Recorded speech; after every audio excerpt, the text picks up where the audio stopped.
ask everybody, and if you're not okay with it, it's fine, that the speaker who is speaking for a while, if they can take their mask off while they're speaking, is that okay with you guys?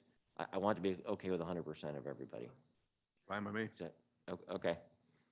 Okay, so with that, we'll turn it over to Kelly. You can't stick your tongue out at us. Yeah.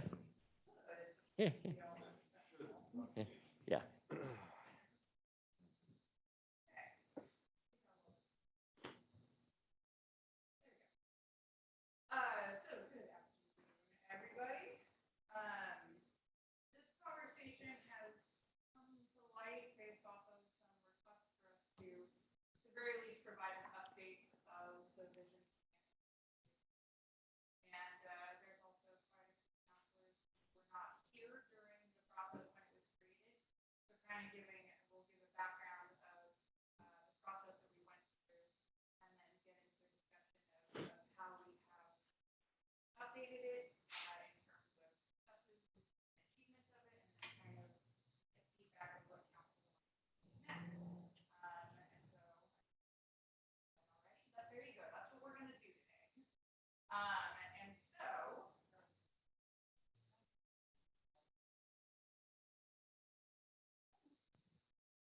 how's that? Okay. You may want to pull it closer to you too. So many technology There we purposes. go. Good grief. It's for video. Okay, so the vision plan came about in 2015, and it was kind of a two-step process. So in 2015, there was a large community outreach process and a discussion that was created to establish the vision statement, which is Lebanon is a friendly and thriving community, and also create the 6 key focus areas to try to implement and continue to create that vision of Lebanon being that thriving and friendly community. After that statement and focus area was created, there was the next phase of the process, which was to create a 5-year strategic and action plan. And that process included a even larger community outreach process to garner support of multiple different partners and community members to identify key strategies and action items to, again, further implement those focus areas and that vision statement. And it was a 5-year action plan. And so in 2016, there was the start of the implementation of the action plan, and we were full steam ahead for a couple of years there. And then, hey, guess what? The pandemic happened. And so pretty much the last 2 years of this 5-year strategic plan, based off of staff at the city level and talking to all of our partners, the vision plan focus has sort of was tabled a bit to focus on the pandemic and the recovery aspects of it. And so now here we are in what's happened over the last 5 years and kind of what's next.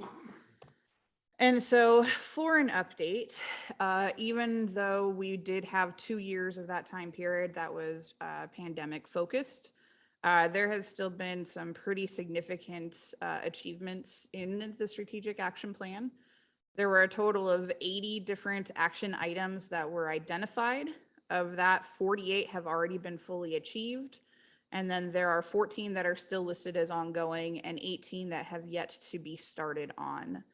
More specifically for the city itself, we had 36 assigned action items throughout the strategic plan. We have fully achieved 25 of those.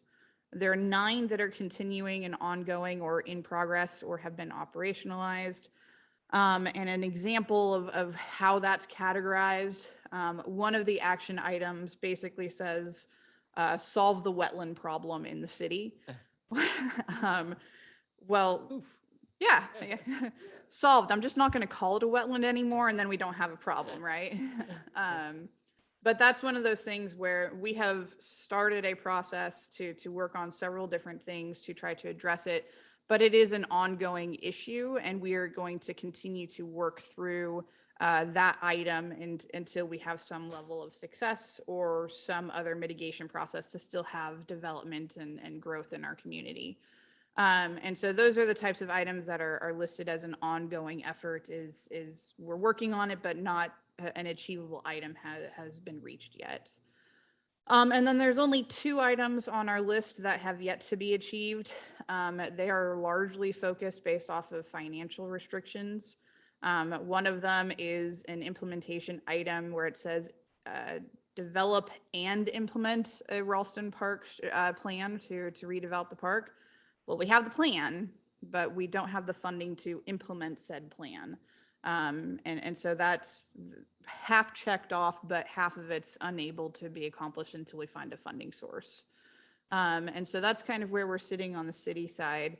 Again, we have very clearly accomplished quite a bit of the strategic plan, but there's still a decent chunk left to do. And I think that's largely because there's been a stall over the last couple of years because of the pandemic. So we have, like I said, had quite a bit of strategic achievements. I've listed out all of the different focus areas and some key achievements that the city has made. So we established the Arts Commission and the Art Board program and have successfully turned that over to the LDA for running.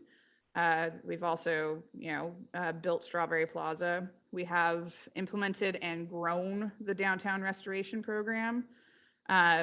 We continue to maintain our library services, so on and so forth. You guys can read it, but this is just a snapshot of some of the things that have been fully accomplished, and we have been able to do achievements throughout every single focus area of the strategic plan.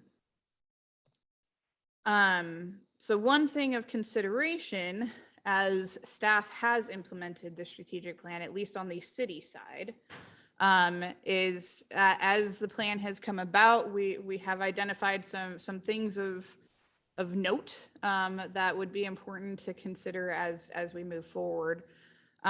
Number one is there has been staff turnover. And so as there's been staff turnover, we pick up the document and try to then decipher the document. And some of the action items as they're listed are pretty vague and non-specific, or there's no detail behind it to tell us kind of what to do with it. So for example, create a 3-part McDaniels Memorial. Without having been there as part of the discussion, it's to pick that up and try to understand what that means and how to exactly implement that. We've had some troubles throughout that to get to achievement of specific goals. And so if we are going to start an update to the strategic plan process, I think one focus could be to get some staff input on how the action items can be drafted so that they're easily transferable as we have turnover within staff and somebody can pick it up and know what to do with it. Some other considerations is there are, the regular work program requirements of building streets and utilities and providing park services. And then there's the vision plan goals. Having a discussion on the council level of how to prioritize both and blend them together would be helpful. I know just in going through the process of getting updates of how this has been drafted and implemented, there has been a feel of need to focus on the vision plan to achieve all of those goals while also trying to get everything else done and how to prioritize them, and council's goal and vision and how they're prioritized with the rest of the work to be done would be helpful in getting some guidance on that. And then there's the financial side of the equation. Some of the items that have been created as part of the action items are potentially easy in terms of staff time, but have a big ticket financial impact associated with it. And so it being a 5-year implementation plan, sometimes getting those financial items in order are not feasible within that time period. And so as we move forward in reviewing the vision plan and potentially updating it, having some sort of an indication created of what's the financial impact versus like staff time impact sort of thing to be able to balance both of them, or have a recognition of the impact of those services would also be helpful. And then the big part is, as we kind of discussed on the strategic plan, the city staff had been assigned 36 items. We only have 2 that are outstanding that have yet to start on. While there's still 18 outstanding items in the vision plan that have yet to be started on through outside organizations. And so it is a vision plan for the community. So getting an understanding of how you would like city staff to work with those outside community partners to have the vision plan continue to be a focus, or draft any update to the specific plan to where the community partners have actionable items that are on their list of items to already be completed within their organization that fit within the strategy or the goals, would be something to consider as well. And then just sort of outside of those that are already listed as action items, it might be interesting to note that through our regular work program, as I was talking about, each department already has projects in the pipeline or things on the list to do that automatically sort of implement those strategies and those focus areas. And then, so finding a way to memorialize those things that we're already working towards that aren't necessarily in the written 5-year action plan is sort of an update or an amendment or a continual change in the action items might be something of consideration. So I give a couple of examples where I think one of the strategies is to create a creating a healthy community. And so the senior center is working on creating an evidence-based program to improve health of the senior community. That's not listed anywhere as an action item, but as something on their list of future goals that they're trying to achieve. That's not quite memorialized within the document. And so there's things that are actively being pursued that fit within the vision, just aren't documented as an action. Is there anything you want to add on that, Nancy? I think you've done a good job. I think we have had a lot of discussion among department directors about how to balance the work. And because I wasn't here, Kelly wasn't here, we've really been trying to work on pulling this together. How we get some staff voices into discussion of action items and the implementability of some things, as we look at updates, I think becomes maybe a piece that was a little missing on the last go around. And oh God, I'm sorry. Here I was yelling at Kelly about Yeah, it's awful, so. Should have the Red light. Okay, there we go. Anyway, so I think we're just hoping to get some discussion from council about where you want to go next on this issue. And that includes, I mean, you can start at the ground and do you want to review the vision? Do you want to review the strategies? Do you want to review the actions?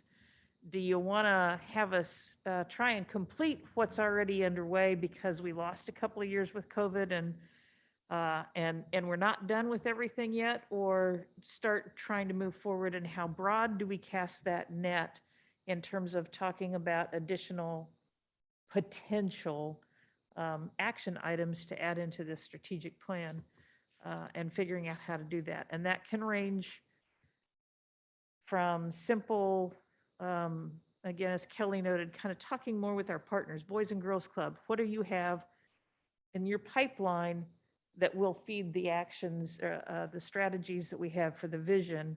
Or we go talk to the community that become projects that the Boys and Girls Club may have a lead role on, but may not be in their current plans. Those are kind of 2 ways to think about how to approach this as an update. Nancy, a question in regards to our community partners. I know the pandemic affected everybody, but did they actually get some kickoff on some action plans, or do we know? Yeah, so as part of the agenda packet, we actually took the strategic plan itself And instead of having lead partner and support partners, we updated the plan to identify the status for each and every one of the action items. I think overall, a lot of the community partners in our conversations have said, yes, we still want to participate in the plan.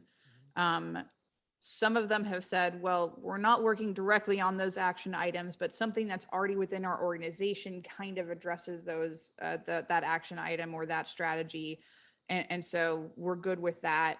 Some organizations have said, yes, we're totally interested in it and we're just waiting for the city to do something. And other organizations, and I'll use like LDA as an example, they have a list of action items that are in the vision plan and they have wholeheartedly, taken hold of that and are working down the list. And so there's varying levels of participation and buy-in to the plan.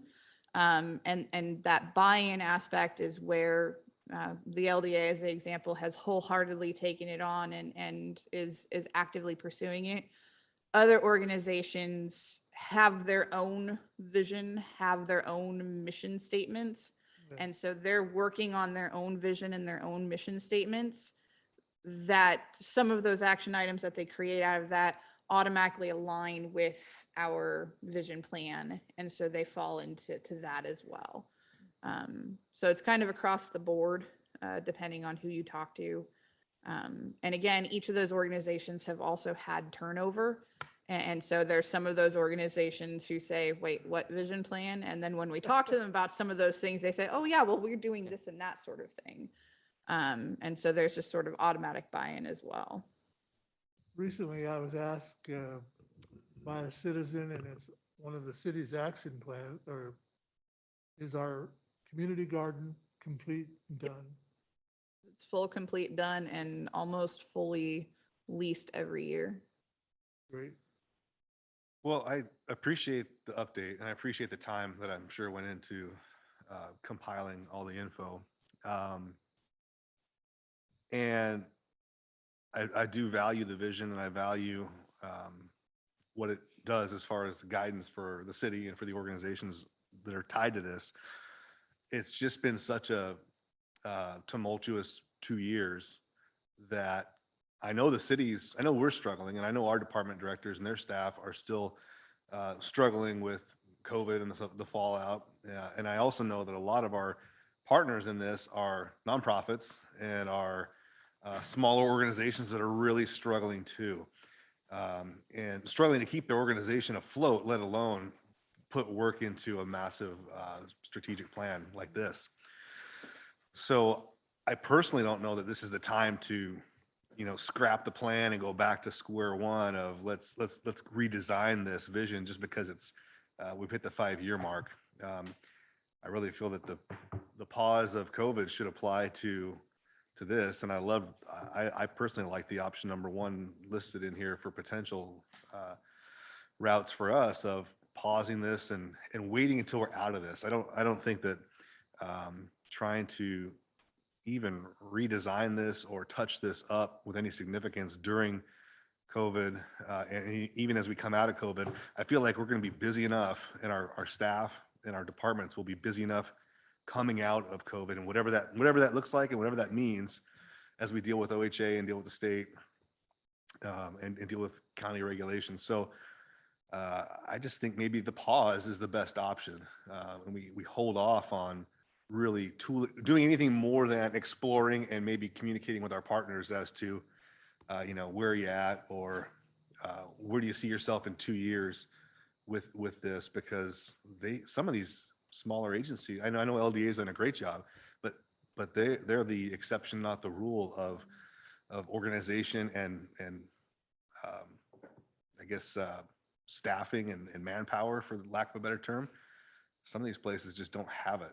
Or they have their own issues going on internally that they're dealing with, and this is not going to be a high priority. So that's kind of my take on it, and I thank you again for the great report and the information you put together. Good point, Jason, because I know as a trustee for the Boys and Girls Club, we're struggling because we don't have staff. We can't hire people. can't fundraise, can't, I mean, Kelly, thank you for all your work on this. And it is hard because you guys weren't here when we did all this work and the community did it. So I'm sure that is a weird transition for you too. Just a thought that I had while I was reading this information before today. Maybe we should do an ad hoc committee, not a long-term thing, but a short-term thing, where the committee actually goes out and we get some community members in, like we did on the vision plan and strategic plan, and get a couple couple citizens on that, and get a couple counselors on that, and staff, and just look at things where we're not spending a ton of time, but maybe a few meetings and being able to figure out what we need to do and where we need to go with that, and then come back with a recommendation to council. Again, we don't have to push it, doesn't have to be fast. Like next month, we could come back with a name of committee people and we could, go for, late fall or something. To finish up. kind of a modified pause. Yeah, kind of a modified, yeah. So one question I would ask, and it goes into the second half of the presentation if we so want to, is within the strategic plan, you have designated focus areas, you have designated strategies, and you have designated action areas. I guess a question would be asked is, do you feel that the focus areas are still appropriate? Do you feel that the strategies are still appropriate? And we're just looking at actionable items that we want to think about adding? Because if so, that is a I think a simpler, streamlined, easier process than and would require a simple ad hoc committee and some simple outreach focus. Whereas if you're talking about revamping the focus areas and the strategies, that would be a much larger community outreach process. And I agree with Jason. Not scrapping everything, but the streamlined approach is what I was looking for. So just sort of doing some updated action items. Yeah. And these new ones that you've brought up, it'd be good for them to look over those, make sure they fit in. And it could just be like I said, a few meetings and figuring out what changes need to be made, if any, and updates, but not, we're going to scrap this and start from scratch. Because I think everything's in a good position. Like you said, the pandemic, it's messed up a lot of organizations. Well, And we also have, Chris Latimer just left. So she's not at the Boys and Girls Club anymore. So we have that. That will be a disconnect for us. So all these organizations we just need to get in contact with. And that would be the committee's job, is to kind of look into that and see where everybody's at. I think too, when I look back at the work that was done on this plan, I mean, we had a lot of people involved and packed meetings back when we could, of people that were willing and engaged in the process. And I don't want to change any of those focus areas based on, all of that feedback and all of that work that went into it, 5 years ago. And I think as we look at this too, it's really important to remember that this was envisioned, it's 2040 vision, right? So maybe we're behind, for the next couple years, but this document was meant as a long-term, or, the start of a long-term strategic plan for not just the city of Lebanon, but, of our community in general. So, and there has been, as everyone has pointed out, a lot of turnover. I think of when I was in these meetings and we started, I was in these meetings with Shelley Garrett, and she was the first person with the chamber to always volunteer her time. Oh yeah, we can do that. We can do that. Well, times change and leadership changes. And I think just revisiting those conversations with those new leaders of those organizations now, and making sure they're aware that this plan exists, as you point out, and what we at the time as a community came out of those conversations, I guess, in terms of like strategies and areas of focus. So, Well, I think the ad hoc committee is a good idea. They might be able to streamline some of the focus areas, but I would guess that ad hoc committee is going to come back to us with the same key action plans as up there now that we did 5 years ago. Yeah, but I think that my goal with the committee would be to do the little tweaking that might need to be done. And that was the point, is we wanted this document when we originally did this, is not to sit something on the shelf that collects dust, that we're continuously Keep moving updating. along. And so I think that little updates or little tweaking like we've discussed, I think would be helpful. Yeah, it's probably going to come back very similar, but there's probably going to be a few little tweaks here and there. Well, it causes us to refocus.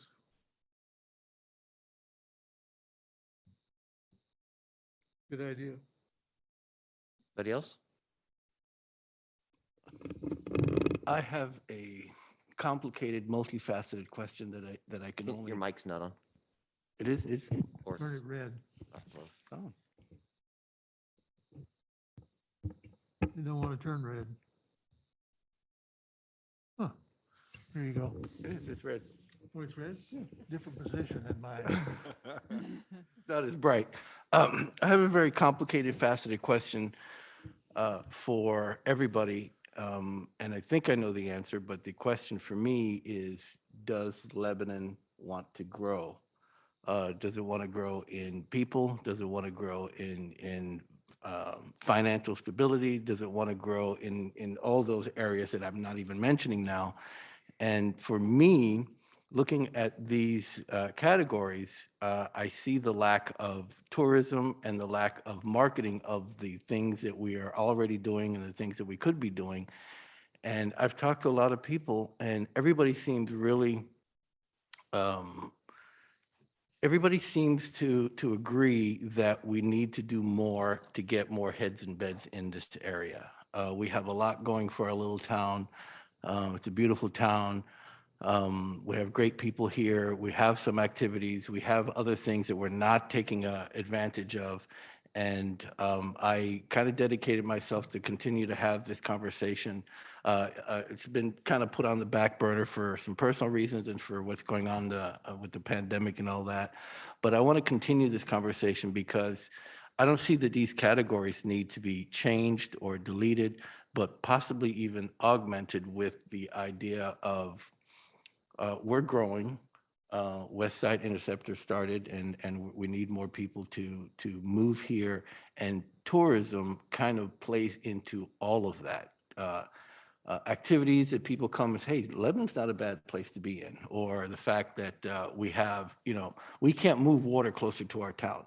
So we have to work a little bit harder if we agree that we want to grow, if we agree that we want more heads and beds in this area, if we agree that we want tourism money to be here.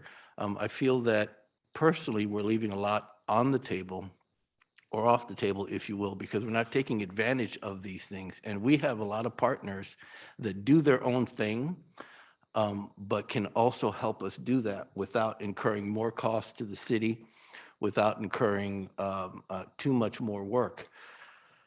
So the question is, do we want to grow? And I think I know the answer, but if I've heard originally some folks want to keep our town, small, but that's not what I'm hearing right now. I think that's the thing in the past, but I could be wrong. So I'd love to be part of that committee, but I also would like to do more in that continue to have the conversation with the community and find out what some of the ideas are. Some of them are really simple. Things like, let's take advantage of our park and bring in more Frisbee competitions, Frisbee golf competitions. That's money right there that we're not taking advantage of with this beautiful park that we have. You just have to put that event together. And those committees, or the people that do that, are willing to do that. You just have to say, hey, you know what? We want you to come here and have that this year and in the next 3 years, and we'll figure out how we can help you do that. Simple ideas like that to much more complicated ones that I can't really talk about because I don't know them because I'm not that complicated. But to me, the question is, if we want to grow, we can use this plan and add the idea of market, more marketing, more tourism, and that's just something I want to put on the table because that's where I think Pretty that could sure help it us a spelled lot. out in the vision plan what the community wanted for growth. Right, And it was responsible growth right, and not overly too quick and not too slow, just Right. kind of Correct. responsible. So that's actually in the vision plan. understood. Not that every little single thing that you've mentioned is in there Mm-hmm. necessarily, but that is in there, and the community spoke. I think it's pretty evident where we want to go. We want to grow responsibly. That was one of the hot hot topics actually. Very. during that, Absolutely that was, They wanted that yes. metered growth, Mhm. responsible growth, and not growth for growth's sake. It wasn't, we don't just want to go bang because we can.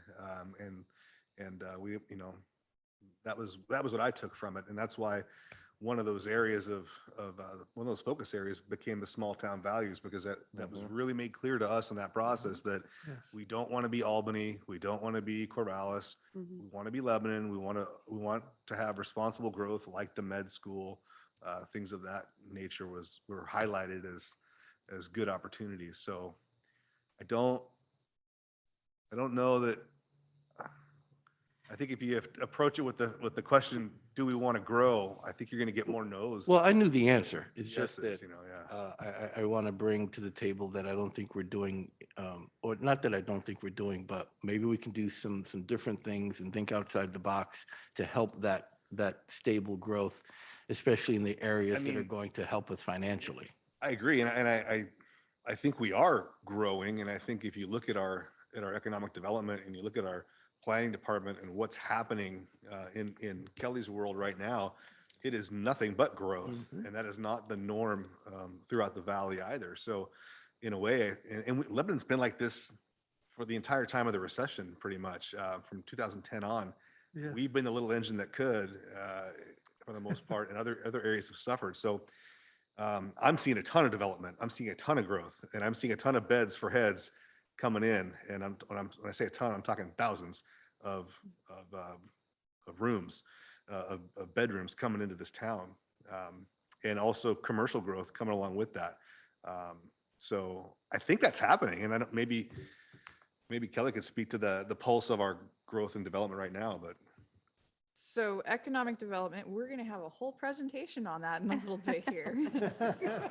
What a lead in. But generally speaking, tuned. yes, everything is full steam ahead in terms of how much we can process. It is absolutely responsible growth. Every single application that comes before the city is processed in compliance with our codes, which are developed to implement our comprehensive plan and the vision for the city.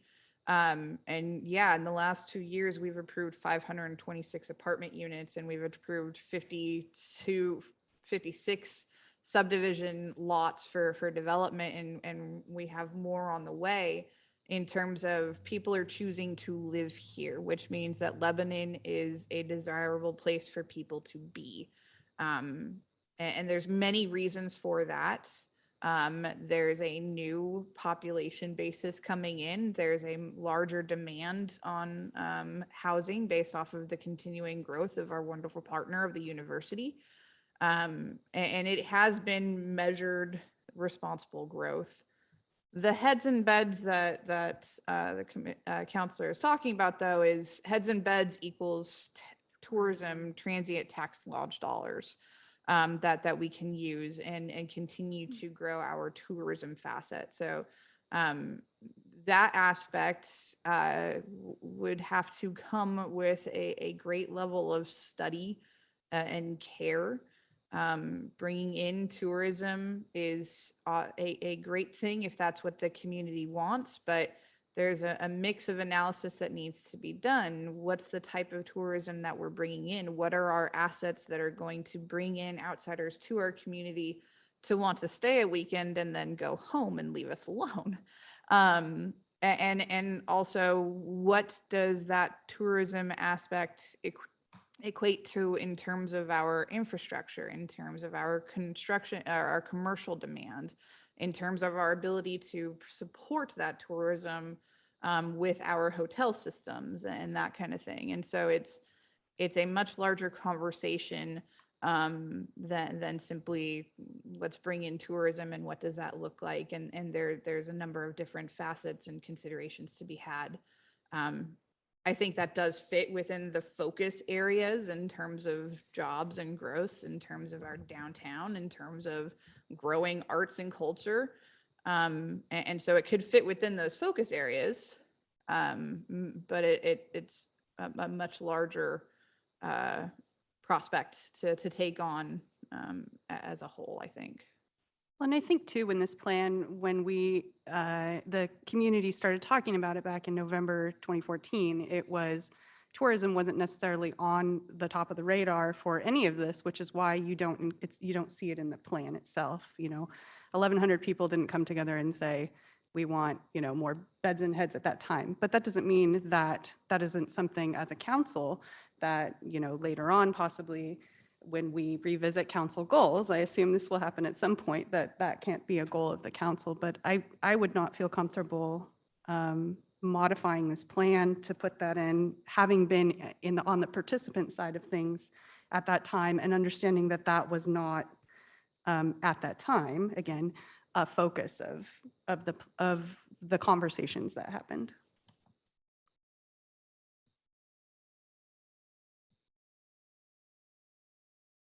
Anybody else? Okay, Kelly? Is that- So since we've all already identified that there's not a desire to change the focus areas, there are the sub areas of the strategies and the action items that could be addressed. I think at this point, we would be looking for council's direction on moving forward with the ad hoc committee, on tabling the conversation for a couple of years to allow for kind of the 2-year pause to take effect with the rest of it. There's been a couple of ideas that have been thrown out. At this point, I think we're just looking for options of how we want to move forward with this as we.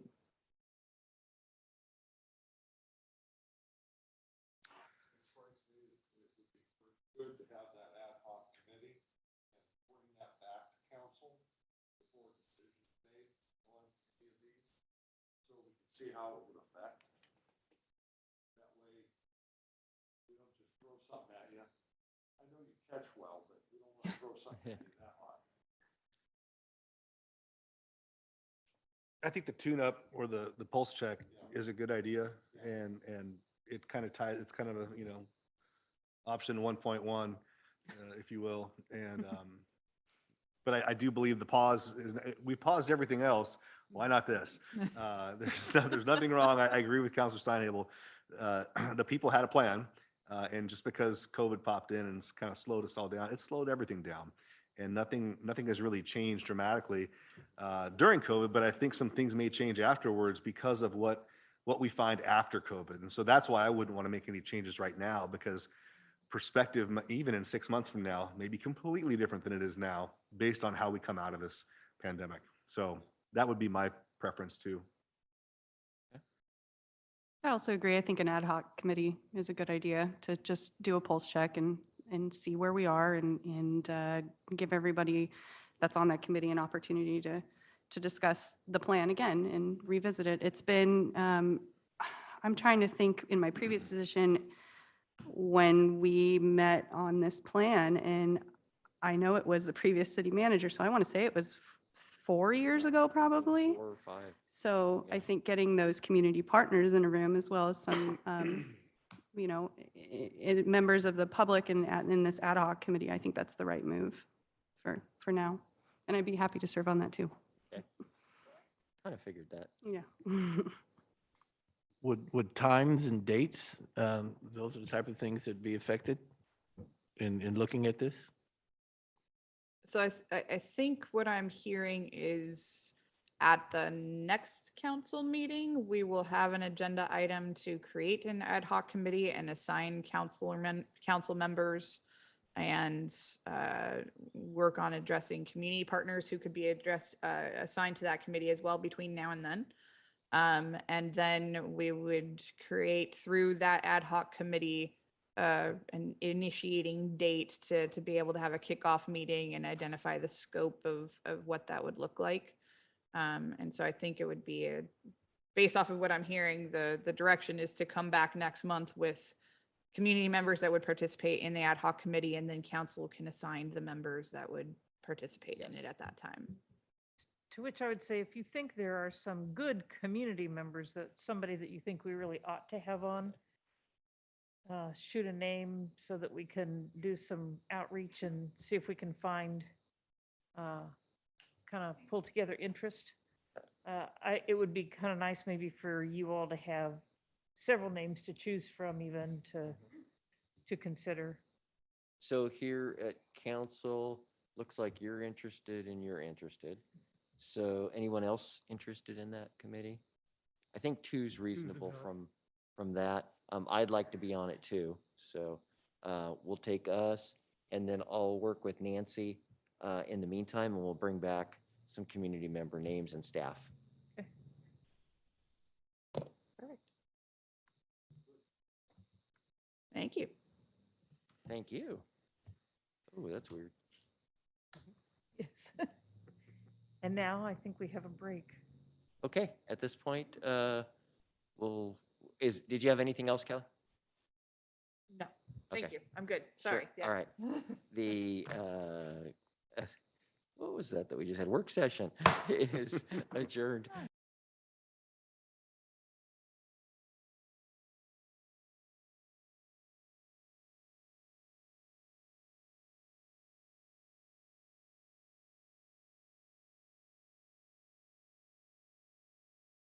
Please stand for the flag salute. I pledge allegiance to the flag of the United States of America and to the republic for which it stands, one nation, under God, indivisible, with liberty and justice for all. Well, it was nice having a real flag salute after a year and a half. Next up, roll call, please. Counselor Bolin, Here. Counselor Dykstra. Here. Counselor Olfers. Here. Counselor Nassar, Here. Counselor Reescamp, Here, and Counselor Steinhebel. Here. Thank you. And first up is the consent calendar. We have the agenda for tonight. We have an agreement, intergovernmental agreement with Lebanon Fire District for permit fee collection. We have the board minutes from December 15th, 2021 Planning Commission, Trees and Trails Advisory Committee, June 23rd, 2021. And we have council minutes of January 12th, work and regular session, grocery outlet off-premises liquor license, acceptance of annual renewal reports. And that is it for the consent calendar. Move for approval. second, It's been moved and seconded to approve the consent calendar. All those in favor say aye. aye. Those opposed? Consent calendar is approved. And first up, we're going to have a presentation from the Lebanon Downtown Association, a year in review and goals. And the council did discuss that anyone speaking can take their mask off once they get to this point they're going to speak.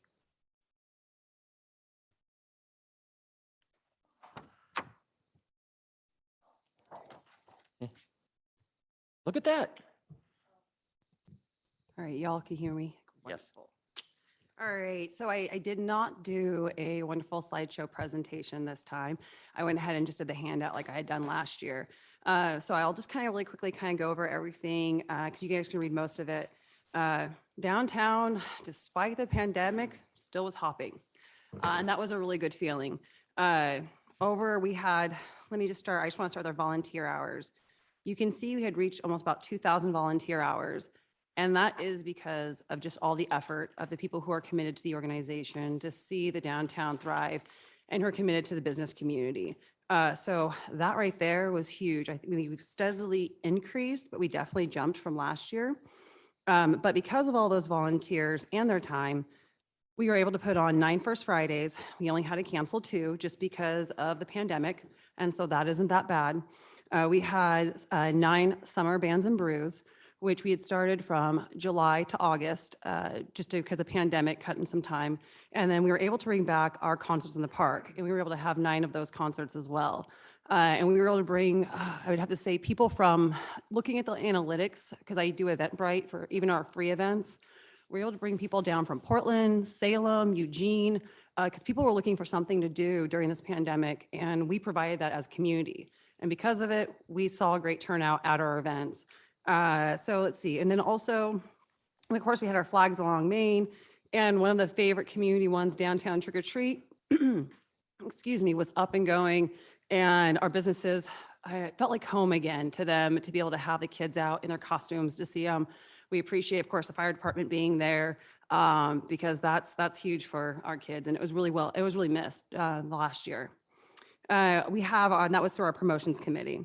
Through our economic vitality, we were able, with community partners being Lord Gillot Home Team, the city itself, and of course, the chamber, we were able to come together and design a guide to start a business in Lebanon.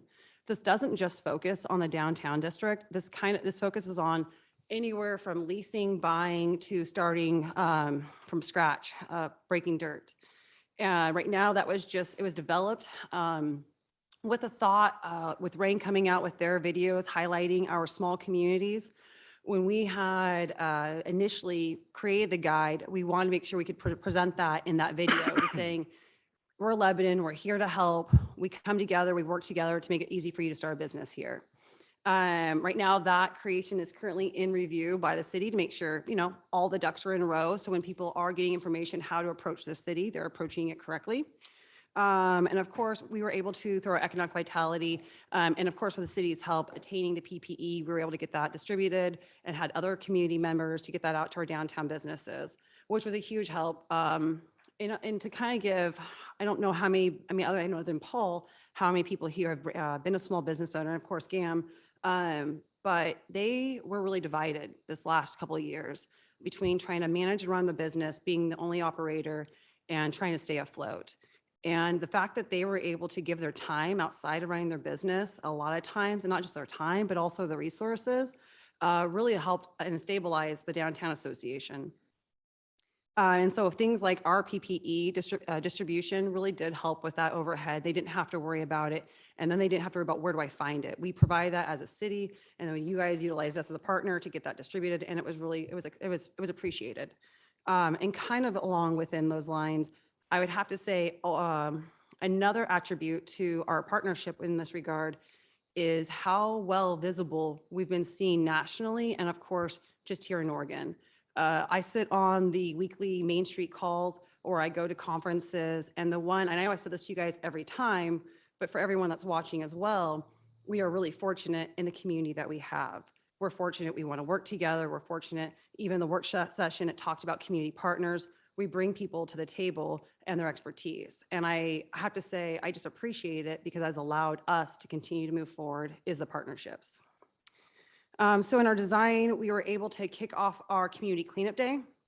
And because of, pandemic and thinking about social distancing and masking and everything else, we grew outside the downtown and really asked people to incorporate their blocks. We asked people to get out, incorporate getting on not just their blocks, but the front yards if they can't do their block. Kind of everyone at their own comfort level. What we were able to attain was the Scrap King. He was willing to donate his time and resources and worked with us to actually go around Lebanon. They had pre-scheduled stops to go around, pick up just garbage and debris from people's homes. So it just kind of helped beautify our area even greater. We had the winter holiday photo contest, which I would have to say, with our really bustling downtown, every window was decorated, and it was a Candyland theme, and it did feel like, Candyland when you were walking downtown, and it was wonderful to see the creativity of our business owners and feeling that spirit again. And of course, we have our winter photo contest that's still going on. So if you want to go to our website and vote, please do. So we had a lot of challenges with our business owners, but we really feel like came out on top despite those challenges. And then that's just kind of our overview of what we've done. And then for our goals for next year, I will say, actually, I should probably go back up a little bit before I continue on for our goals. One thing I don't have on this piece of paper that I was really happy and proud to see is, and this goes along with that involvement, is how many people stepped up to be in committees and the board. A lot of when I came on, there was as everything else, there's turnover. And so sometimes you start with getting new board members, you're getting new committee members, and we've grown just exponentially over the last few years, not just in what the programs we put out, but also for the people coming on. GAM is now a board member. We have more downtown businesses as board members. We were able to bring on 3 additional board members, and then we have additional, I'm trying to think, I think it was total with the Arts Commission, we have an additional 9 people that have served on our committees that have come on board. So that was phenomenal. So with that said, for our outreach, which is really the administrative side of our organization, we're still looking to grow our board by 2 board members. It's just a personal goal for our organization. If it's more, I like to break goals. But also to grow it through our committees, for each committee gaining 3 new committee members. Because in all honesty, more minds that come together, the better diversified outcomes you're going to have for serving everybody. And of course, we want to kick off a youth advisory program. We want more voice of our youth. And they need to have a voice, and they need to be a part of this. This is their community. They're the ones coming up when we're all gone. So we should have them involved from the beginning. And then there's also that pride of ownership for them. So for our promotions, that totally promotes the art and culture and community of our downtown. And I'd have to say now throughout, we're looking, of course, executing all of our year-over-year events that we have.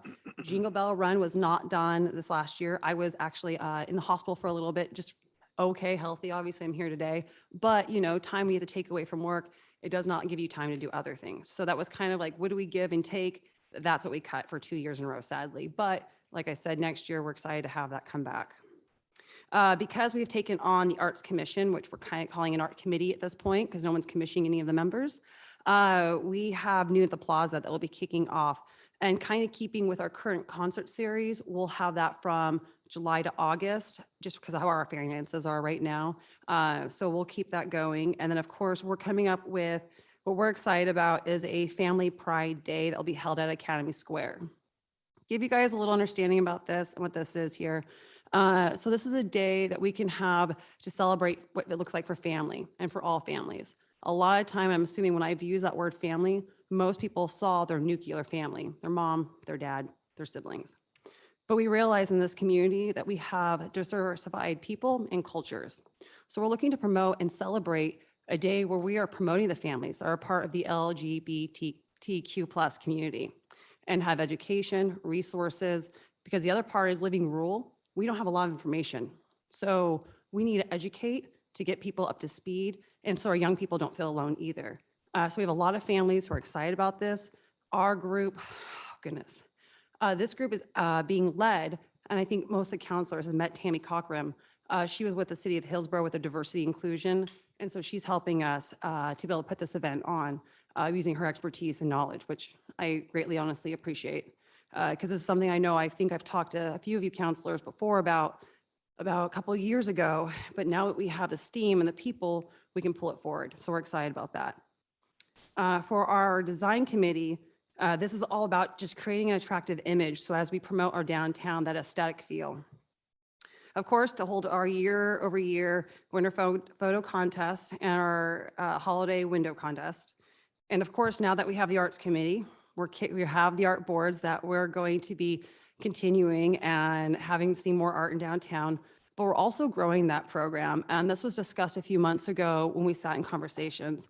We would like, what we're going to be doing, I shouldn't say like, because we've already discussed it, is the area where it says Strawberry Plaza, and it has all the old murals in there. Those photos are getting really worn, and we want to create more opportunities to add more art. If you talk to artists, though, even though the 4x6 boards are beautiful and they're fun, they're a little intimidating. So we're not getting as many people as interested in not taking on that big of an undertaking. But if we could create, kind of a tier program for confidence, starting at the maybe lower level, then say, yeah, I can do this, I'm going bigger, then that's great. Or if we could capture more artists who just feel comfortable having that at a smaller level, then that's great. We just create more opportunities. So then we have, of course, our art sculpture project that will be kicking off this summer. What I'm excited about is when we talked about this in 2019 to do stuff, I will be honest with you guys, we're not doing the turkeys, and this was discussed in 2019. We're actually going to be doing bicycles. And Jason Williams was awesome. So this was, like I said, discussed in 2019. Pandemic happened, and Jason was collecting bicycles for us during this time. So we have 28 bicycles ready to go that we can give artists that they can create something. Along with that, working with Sandy Spoke to bring around more about bicycle awareness, because that's something we do need for our community. We don't have a huge bicycling population, but as we grow and we have more students, you're going to see a lot more people bicycling. We make sure we do that safely. So between art and education, I think we can make that happen. And of course, one that you've all heard me talk about, what it feels like forever, even when we were not moving as the Art Commission, is the Mural project. At this point, we have 9 buildings on board, so this will be a year-over-year project. Lowe's has already agreed to be our provider for materials, which is amazing. And then in talks just with the city, when we were taking on projects or taking on the Arts Commission, we talked about even to be able to paint the parks, the bathrooms of the parks, because when it's an empty canvas, taggers want to play. But if we create some opportunities, again, to be the paint by numbers for community buy-in for years to go. I can't talk anymore. Sorry, guys. I think my time's almost done. Where's my light? Actually, you're under presentation. Oh, next time give me a time limit. Slow down. I am, I'm trying. But yeah, we have the parks that we'll be painting. So we, like I said, that will be a paint by numbers opportunity that we can have, like I said, the buy-in from our generations to come, because no kid is going to let someone paint something that they did when they were in 5th grade. They're going to have ownership for years. And of course, with all of our events, collecting art and everything else, we're going to have an actual art gala. Years prior, when we were with the Arts Commission, was underneath the city. To sell the arts to earn revenue, we piggybacked off of already established events. It was not, in my idea, kind of the best interest, because I know when I go to a parade, I'm there for the parade. I'm not there to go look and buy art, but we still made money. However, but if we create the event to bring people and draw them just specifically for that and utilize it during our first Friday, which is in June, which is our art and wine walk, then those two go hand in hand perfectly. So we're going to have an actual art gala. I'm excited because it's going to be the evening. I expect people to be there and dress nice because I want us to look fancy. But it'll be just a fun time and for the community, of course. So that's kind of for our design. And so design, because of taking on the Arts Commission, and if you look between one page to the other, kind of see what their goals are, they've grown exponentially just because of what the Arts Commission entails, and they are the aesthetic. And of course, for our economic vitality, which is really that cerebral group that thinks about how are we going to draw more business, how are we going to retain business, and how are we going to diversify our businesses so we don't have just a bunch of one retailer or one type of something. We are really working on creating an in-person spacewalk. I know everyone had heard me talk about when we had done online, but when Alicia Rogers had came to this idea, she really envisioned an opportunity where we could invite people and have not just investors come in and people who are potential buyers, but also have, your electrician on hand, your plumber on hand, so they can ask the questions that need to be asked, and we can show all these spaces downtown at once, kind of an open house. The other part we have is our completion of our guide and get that distributed. So like I said, that's in a review right now. And once we can, we're gonna get that guide out on the cities, between all of our partners, the cities, the chamber, LDA, and outward from there. And then we also have highlight our vacant spaces and their uses. That kind of came from an idea, again, from other downtown areas, to sit there, have kind of like a listing so you can see what the potential is. So if maybe someone's not that visionary, but they have an idea, then maybe we can kind of plant that bug in their ear, so to speak, to kind of give them ideas what can be done with a space. And of course, our job is to be more welcoming. That's huge. I love the fact that my background is hospitality. I have Alicia's background in hospitality. And of course, Bill being on the board, he's all about wanting to create a place to be a home and inclusive.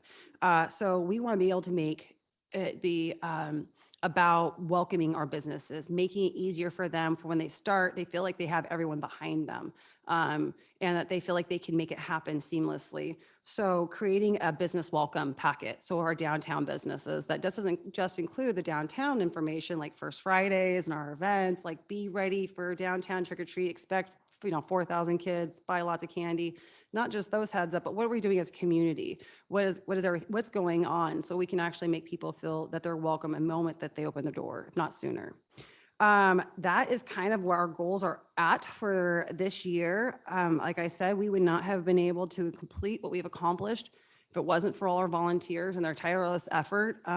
So if you see, I'd have to say, if you look at our website, I hate when people direct you to that, but honestly, go look at our board and go look at those committee members. And if you see them in town, thank them, because they worked beyond their daily lives to bring home money for bills. They worked beyond to create a community that is vibrant, and they create a community that has belonging to it.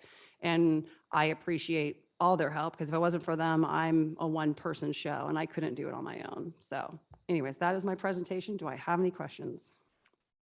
Questions? They're using some new software. Could Oh, tell thank us you. about that, please? Yes, I can. Thank you. I totally forgot my software. I've only been ranting about and raving about, not just ranting. So we were able to, and thanks to the city, and I do apologize, it's another great city partnership.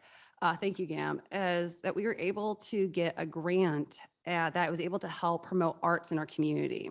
So we were able to attain what was called a district app. This is an app that's specifically made for downtown districts that highlights all the shops and all the retail that's here, highlights all our eateries, but also for what I love about it, it creates opportunity for what we had for this last First Friday was a scavenger hunt.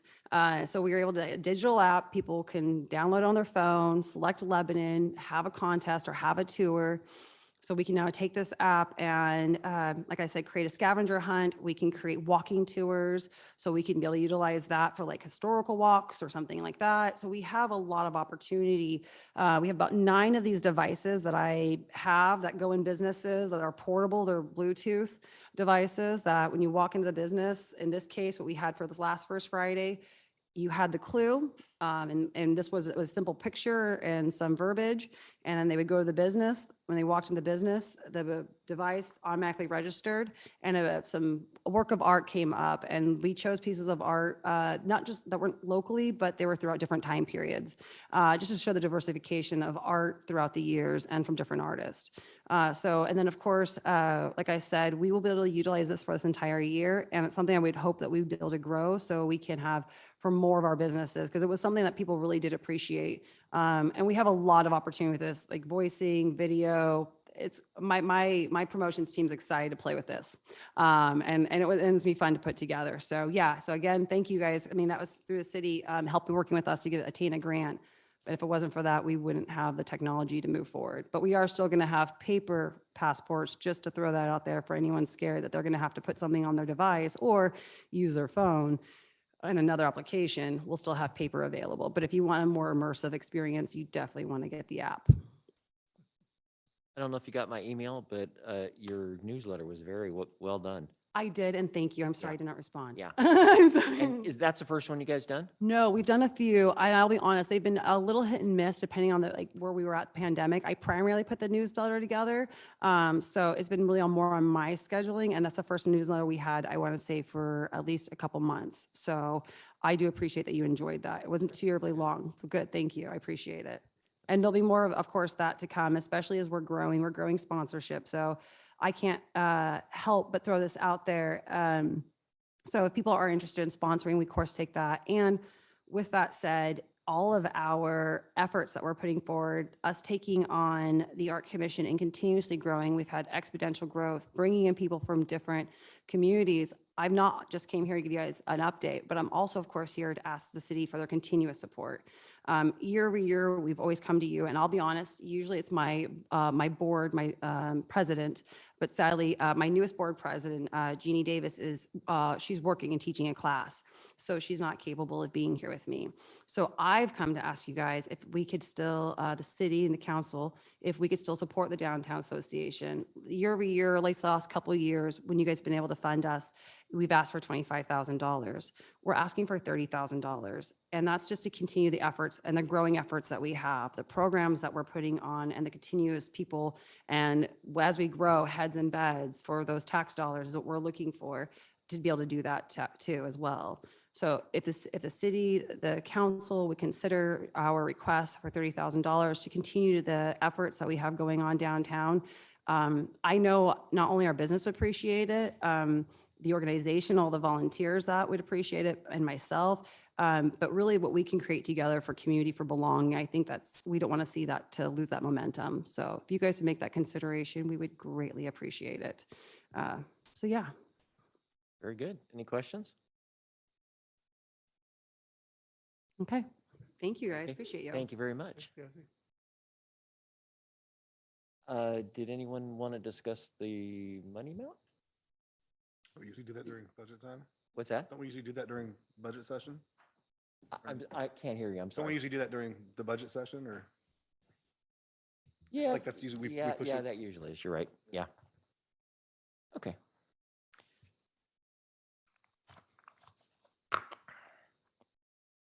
It's a public comment period time. Citizens may address the council by filling out a testimony comment card prior to speaking and hand it to the city recorder. Each citizen is provided up to 5 minutes to provide comments to the council. The council may take an additional 2 minutes to respond. The city recorder will accept and distribute written comments at a speaker's request. Public comments can also be submitted by emailing the city clerk prior to 5 p.m. on February 8th. The city recorder will distribute comments to the mayor and council prior to the meeting. And I believe we have received one in email. I don't know if everybody saw that or not, but there was one that was sent. And I have 3 people set to speak. And the first one I have here, Keith Murphy.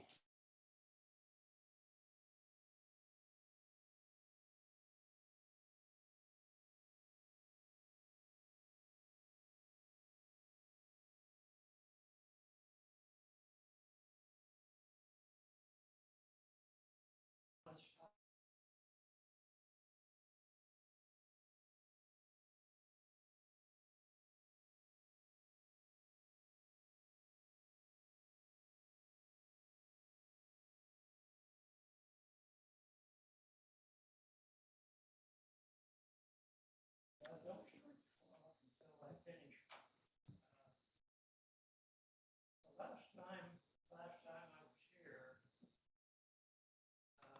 been a while. You gave me 5 minutes, and I was the only one that was here to speak. And you guys all took about 45 minutes and more. And I stood up because you guys said something that I wanted to speak on. And you told me to shut up and sit down.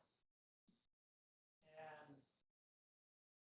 I don't know if you know this or not, but you work for the people of Lebanon. Did you know that?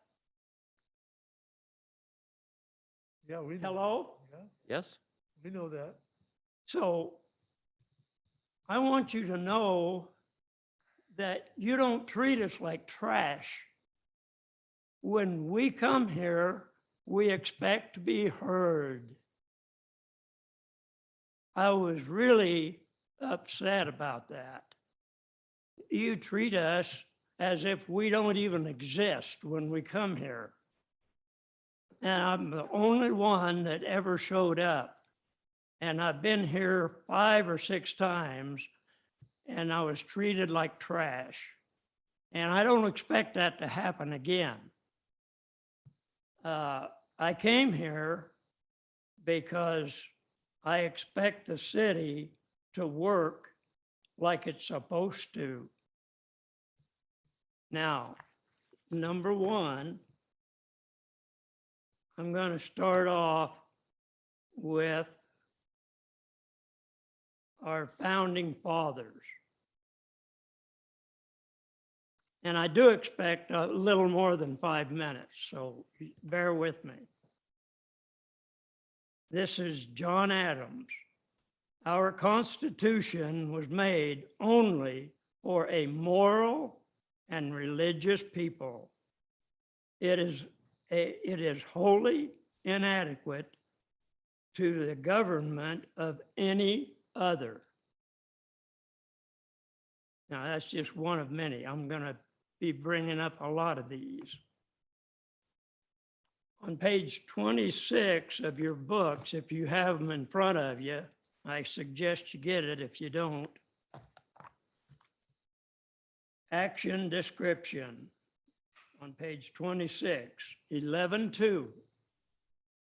Where's your paperwork?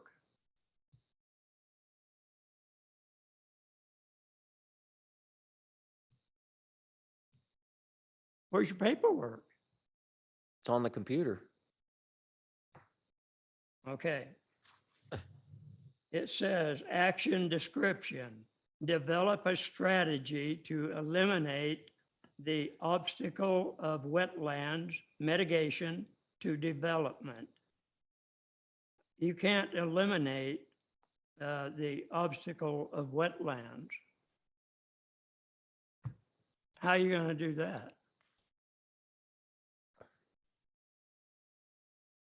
Hello? The state provides the means for doing that. You have to move Yes. the property to another place. Well, you don't have to move that property, but you have to provide another space. That's right, yeah. All right. On page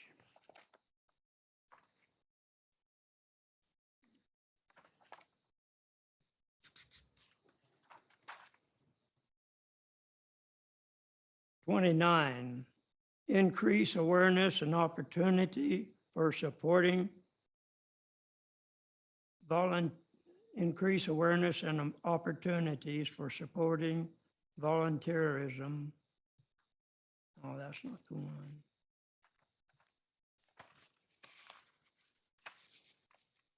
Support Community Pride Day as an annual event that promotes and celebrates Lebanon's values by bringing people together to improve the town.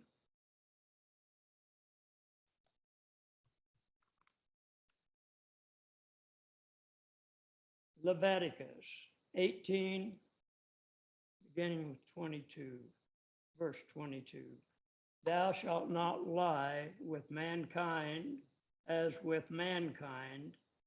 It is abomination. Your time is up. Shalt thou lie with any beast to defile thyself therewith?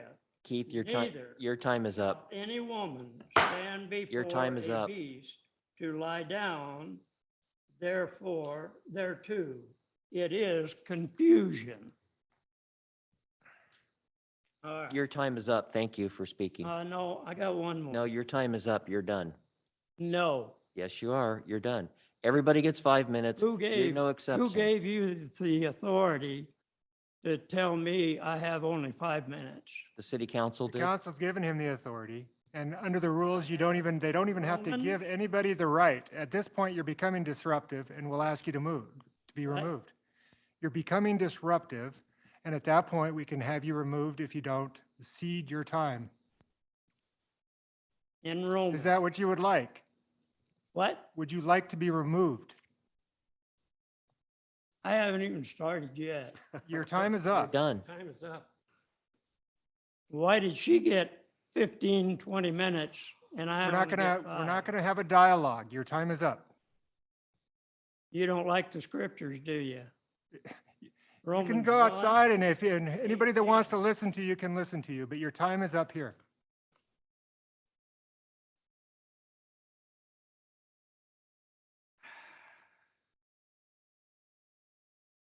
You know,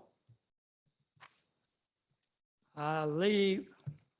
Thank you for your I want you to involvement. know that you guys are cowards. You went through, you raised our taxes Thank you. by going through the easy way instead of going through the people. And you raised our taxes by over $50 every year. Okay, You're cowards. okay. We're being patient right now, so if you're done, sit And down. if you want anything done, you need to go through the people. through the right way. You realize that, I right? understand the democratic process. If you want to run against somebody and get on the city council, feel free, because everybody up here was We're elected gonna by get the a, people. I'm gonna get a petition, Thank you for your time. and you're gonna have to get a bigger place than this, because I'm gonna get a petition going. And you want a city hall, you're gonna have to go through the people to get it. Thank you. You're welcome.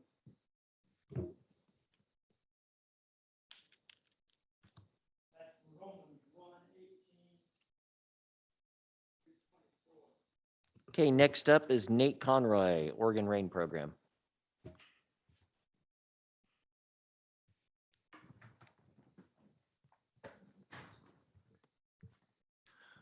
Good evening. Evening. I'm here just real briefly to introduce myself. And as I was thinking about it, I think the best way to do that is to state why I decided to become the new venture catalyst with RAIN for Lynn and Benton counties. Number one is that I genuinely care about these communities. I grew up here. I grew up outside of Corvallis. I now live with my family in Albany. I spent a lot of time playing against Lebanon Warriors, especially in basketball. I had to watch my son compete over there the other day. Brought back a lot of memories. I care about these communities. I've been here. And so the chance to serve and to be a part of them improving is inspiring, and to partner with other organizations doing the same work is wonderful. Secondly, I found this RAIN position because RAIN helped me. I graduated from Corvallis High, went and started a teaching career at Sherwood High School. I was a high school teacher. Went to graduate school in Wisconsin and started a business. I have an STEM education company that's used around the country. I'm really proud of that. When I had my second son and my parents said, get back to Oregon so we can have more time with our grandchild, we moved back. And I needed to network with the local entrepreneur support ecosystem. And I found Corey Wright, my predecessor at RAIN. He showed me around, introduced me to folks, and I was really impressed by the listening and the one-on-one attention he gave me. And so when this position became available, I was really inspired to have a job that allows me to bring my own experience, having gone through multiple business accelerators, being in different states, having to do all of that initial paperwork and licensing and tax stuff myself, but to get to bring that experience and at the same time learn and help out other entrepreneurs. So it's been wonderful. I feel like what do they say, drinking out of a fire hose. I've been really proud to jump right into it. Been out in the communities quite a bit. I just dropped off a report to Kelly and Alicia detailing our quarter 4 activities. A couple things to highlight that I think you should know about at RAIN. One is we did launch a new platform that allows for a brand new novel crowdfunding through equity platform that's going to be really useful to a lot of our rural businesses. We're bringing back our popular Rainmaker Accelerator that is specifically focused on helping businesses as they've gone online to sell online, do digital marketing. So that's coming back. And then you're going to just hopefully see an increase in visibility of me in the communities, probably see my blue sign out in front of the library and at downtown at coffee shops and things, really trying to meet entrepreneurs where they are. Even if they need something, like I helped out a woman the other day here at the Lebanon Library who wanted to launch her website, couldn't figure out what was going on, and that was hurting her business. And the issue was, we had to sit and we worked on it, but the issue was that she had an old email that she had registered her domain to, and it was every time she tried to log in, it was sending her to the old Yahoo account that she had forgotten about, and it just took time to figure that stuff out, but that was the thing holding her business back. So it's little things like that that actually get me really excited. So anyways, just wanted to introduce myself. I'm available, excited to be here in Lebanon, and excited to be a part of the community more deeply. So thank you for your partnership in that. Thank you. Thank you.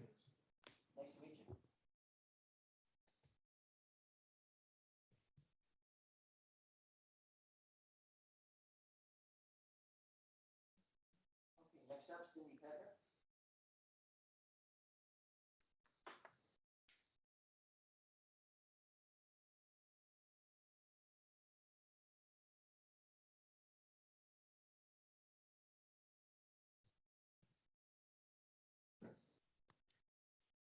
Well, unfortunately, this is my third time trying to bring up this topic with the council.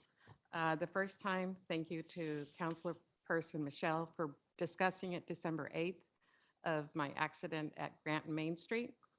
I tried to bring up, unfortunately, Mr. Whitlatch did not provide all the options that ODOT provided when there was a email dialogue going on, which I did forward to everybody so they could see all the options. And what the one option I was looking for is for signage for pedestrian crossing. And that's what I'd like to ask the council to look at that again, to see about working with ODOT and the city. I'm also addressing an email I received on January 28th from Ms. Brewer. And she stated in here that she understood the statute of limitations had expired. And unfortunately, she couldn't figure out where I got my timeline because the original email that was sent out from the city of Lebanon, Scott Jones, which I mentioned at the January meeting, sent an email to ODOT. That dialogue started back in July of 2020. There was a communication going on between ODOT and Scott Jones trying to find out alternatives as they looked into everything. And I questioned how long it took. It sat in somebody's desk or in Mr. Whitlatch's email for almost a year. I gave them plenty of time to look at everything. And when I addressed this with Ms. Brewer, she stated that she did not know who had sent the original request to ODOT. Had she gone to Mr., and I mentioned Scott Jones in my January meeting, that would have been easy enough for her to follow up with. And she did not go, I don't know if she went to Ron Whitlatch, who Ron knew about this conversation. And then she also mentioned in her email that the mayor and the council have not requested your item to be added to the agenda for action.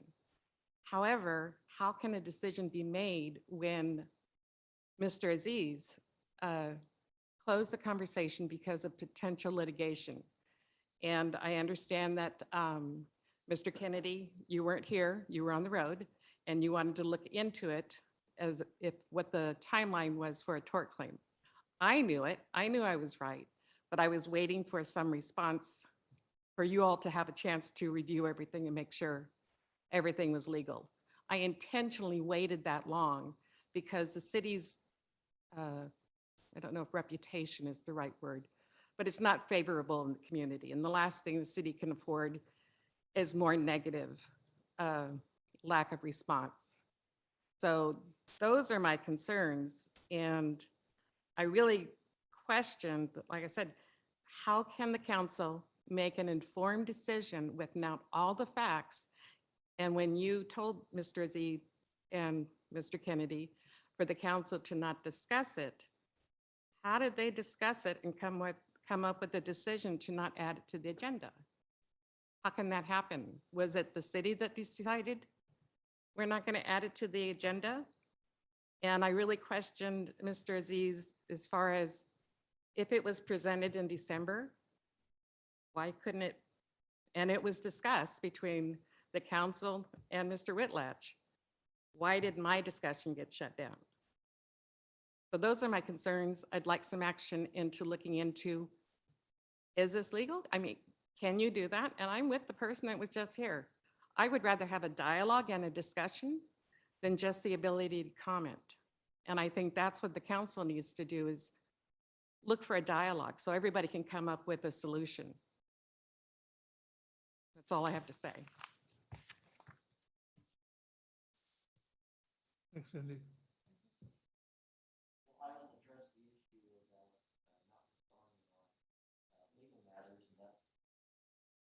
Sorry about that. I'll respond on the issue about legal matters. And we've been advised by counsel that when there's pending litigation, that we do not comment on it. And the last I had seen was the letter from Cindy to the city that was basically making a claim that she wanted certain things because of the accident. And that was why I said that, because I wasn't sure of the date, and Trey chimed in and he wasn't sure. So we waited, and I did not tell, and I went back on the tape. I did not tell the council not to speak. I said, I recommend that you don't speak.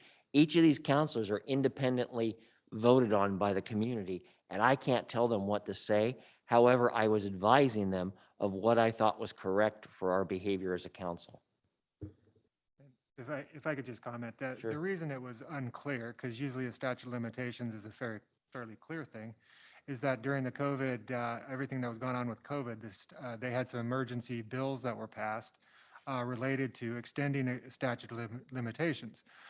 So those actually ended at some point, but honestly, I'd never had a reason to take a look at whether they were told during that period. In other words, they were told and the statute of limitations started again when the bill ended, or whether it was like all at one time, okay, they've been told and now basically the tolling stops and anything that expired during that period is now expired again. It is the latter, which is surprising to me, but I think very few attorneys actually completely understood or had reason to look at the statute of limitations as it related to the bills that were passed by the legislature, tolling them. I think that's probably a very boring explanation to non-lawyers, but it was the reason I was unclear as to whether the statute of limitations had or had not run on a potential claim. Any other comments from counselors?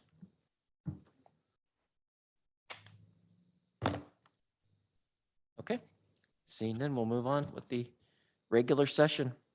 Number 1, adopting a franchise agreement with CenturyLink. And that will be Kelly? Oh, Matt Apkin. There he is. Hello, council. Sorry I'm not with you tonight. I've got something right after this, but city staff worked with CenturyLink for over 2 years trying to work out this franchise agreement with the ever-changing atmosphere in telecommunications. We had reached out and had a legal consultant help us with this contract as well. To cut down to what happened, we went through the city departments to make sure everything was good in the contract. And then as we have with all of our other franchise fees that we've brought to you in the last few years, we increased the franchise fee up to 7%. Outside of that, there wasn't a lot of additional changes that would be of note. Do you guys have any questions on the franchise agreement? Questions? No questions here, Matt. Thank you. Any discussion? Okay, we'll have the city attorney read the ordinance bill number. Ordinance bill number 2022-03, ordinance number 2978, a bill for an ordinance repealing and replacing ordinance bill number 1999-11, an ordinance granting a franchise to CenturyTel of Oregon, Inc., DBA CenturyLink on behalf of itself and its operating affiliates to operate and maintain a telecommunications system in the city of Lebanon, Oregon. Entertain a motion. Move for approval. It's been moved and seconded to approve ordinance bill 2022-02. All those in favor say aye. Aye. Those opposed? Okay, the ordinance is passed. Thank you, Matt. Thanks. All right, next up, now it's Kelly's turn. Department of Land Conservation Development Land Grant Award Acceptance and Appropriation. Good evening again. As we had presented to council, I think it was back in August of last year, city staff had requested to apply for a grant through the Department of Land Conservation and Development to assist the city in putting together an economic opportunity analysis. And we found out in November, late November, that that grant had been awarded to the city for the full financial ask of $55,000. And the next step is to request council to approve the acceptance of the grant and to appropriate the grant to the Community Development Department's budget. And so with that, the recommended action would be to adopt Resolution 2202. And I'm available for any questions. Any questions? Okay, seeing none, we'll have the city attorney read the resolution title. We're gonna start simplifying these. Boy. You just say accept money. I think Nancy would prefer something a little bit more verbose than that. Resolution number 2022-02, a resolution accepting it and the appropriating accepting and appropriating the Department of Land Conservation and Development grant for the development of an economic opportunity analysis, authorizing the city manager to execute the associated document. Move for approval. Second, is more. do I have a second? Second. It's been moved and seconded to approve resolution 2022-02. All those in favor say aye. Aye. Aye. Those opposed? Okay, the resolution passes. Thank you, Kelly. And next up is our annual economic development update. Thank you, and I'm going to welcome Alicia Rodders up here with me. This is really Alicia's presentation, but I am here for moral support and to add any color and dialogue to it. But as we've done over the last couple of years, this is just an annual update of sort of what we've done and what we plan to do in terms of economic development. And we've kind of modified it a bit more to identify an overall structure of our newly created economic development division and kind of what our overall goals and program is as we move forward, and then to get any feedback. So without stealing any more of your thunder, I welcome Alicia Rodders. Thank you. It's on, right? You can hear It me. is on. Okay, good.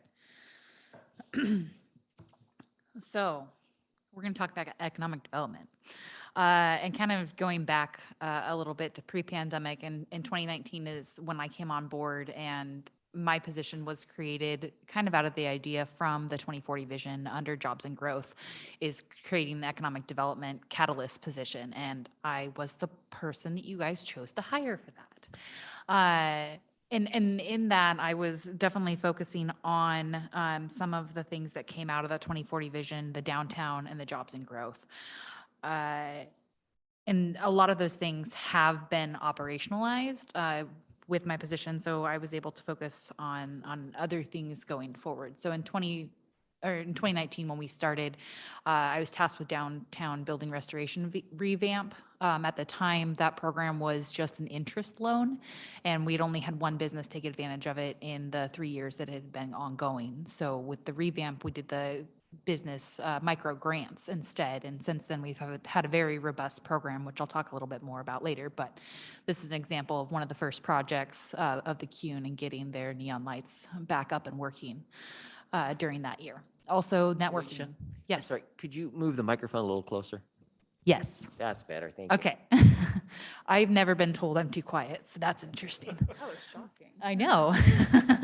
Also networking, that's huge with economic development. It's something that will come up later when we talk about resources, but making sure that I have the connections throughout the community and throughout the region to get the resources to the businesses, and that all starts with networking. And then 2020 happened. We had COVID, and we panicked.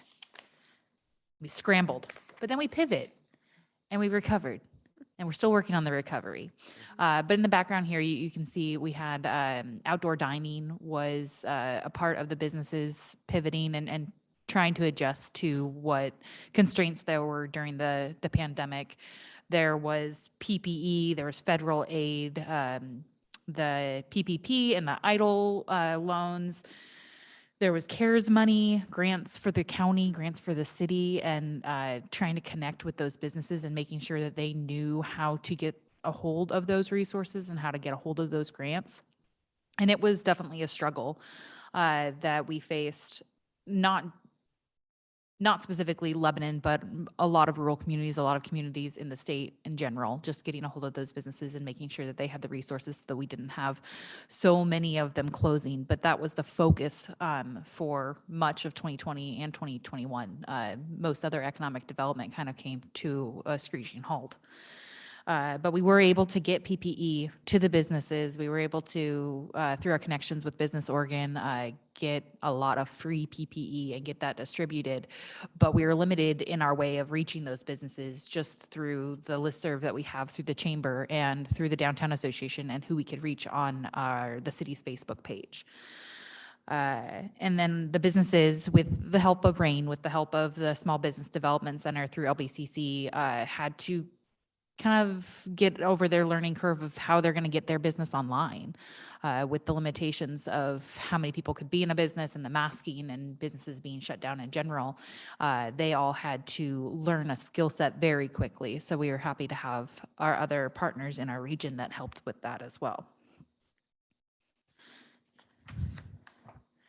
And then in 2021, we had some COVID recovery, and now we're looking at the future. Also, I had a baby. His name's Barrett, and he's adorable. He's So I had to cute. include a picture of him in there too. So that was a chunk of my 2021 year, was maternity leave and just spending some time with him. But as I came back to work, and as COVID was kind of under control for the most part with the businesses, they kind of gotten used to what that norm was, we could start looking at a SWOT analysis and look at our strengths, weaknesses, opportunities, and threats for Lebanon in general, and through our region, because it's not just Lebanon. So 2019, I got my feet wet. 2020, we had to completely pivot because of COVID. And 2021, we can start to look at that SWOT analysis. And I think just to add a little bit here too, Lebanon has never had an economic development program. You've had people in Lebanon who have worked on economic development. I know that one of the previous city managers was a big key member in trying to drive economic development. But we haven't ever had an economic development program where we've done a full evaluation of the SWOT, the strengths, weaknesses, opportunities, and threats, and develop a work program out of that to efficiently and effectively move the city forward. And so Alicia's position started as we need to do something in economic development. Pandemic happened, and now we're moving into, well, what does our actual economic development program for the city look like? And so that's the main focus, that once beautiful, lovely Barrett was born and she came back to work, that has been a major focus for us in 2021 and then moving forward this year. And so she's going to talk about what's happening now. So as we started the analysis, we definitely saw quite a few opportunities. They're constraints. They're things that are barriers that we need to overcome, and what solutions that we worked on with those in our analysis. So wetlands, that's not new. That's something that we've talked about many times, and put a lot of time and energy and resources into. And they're not going away. Industrial lands that we have are just non-buildable due to the wetlands. So we need to look at other alternatives, and alternatives need to be created. So that's our work with the Cascade West Regional Consortium, which is communities throughout Lynn and Benton counties that are working together to try, and Lincoln County as well, that are trying to come up with some creative solutions to the wetlands. Alicia? Yeah. In the past, with the prior city manager, we were having difficulties with Cascade West really doing anything on that. Are they seem to be more interested and helpful? Because at one point, they really weren't helping a lot. Yeah, and I believe that their efforts might have been a little bit on pause during COVID, but we actually have some great momentum right now. They received a grant through Business Oregon for $130,000 to do a feasibility study, specifically to look into the wetlands in Lynn and Benton counties, to evaluate how many sites that are needing to be mitigated within those regions, how many credits are available that are being farmed right now, and then what would the cost be to create potentially a state-funded wetland mitigation bank, and then with that bank, who would be running it? What could be a reasonable cost for those communities, so that you could buy the credits at a reasonable cost, so you can actually make that buildable. Since the credits are about $100,000 per acre right now, this grant is a huge step in the right direction. And you're right, for quite a while there wasn't very much momentum. It's a lot of conversation. It's a lot of advocacy to try and educate DLCD and DSL about what barriers that these buildable or the buildable land inventory have because of the wetlands that are there. And some of the buildable land inventories that other communities have recently done have actually removed anything that's wetland as buildable. And that's a huge change that wasn't there before, to be able to show that it's not really feasible to build on those lands. So even though the momentum with that group has been slow, there has been progress. And I think that there's been a reinvigorating momentum going forward with that group. Okay. So Thank you. There's also been a change in staffing. True. That has reinvigorated some life into it. Very good. There has been a leadership Yeah. change. That's a great way to put it. That has been effective. Yeah. Yeah. Good. There has been a lot of presence with And them. did we not do kind of a major, inventory of our wetlands just like a couple years ago, 2 years ago? We did an inventory on 3 of our large sites. Oh, okay. Unfortunately, basically all of our industrial sites are wetlands, and it's pretty costly to do the delineation to find out how wet all of them are. So 3 of our major sites have been delineated. The study that we did with Echo Northwest a few years ago was trying to come up with some sort of solution. So they also looked at how many credits are available within our watershed, and the cost of that, the cost of being able to build our own, and the different opportunities that there are. And unfortunately, we don't have $12 to $24 million laying around to be able to do those things. So it basically showed us that we're stuck, and there needs to be a different solution. We're not that stuck.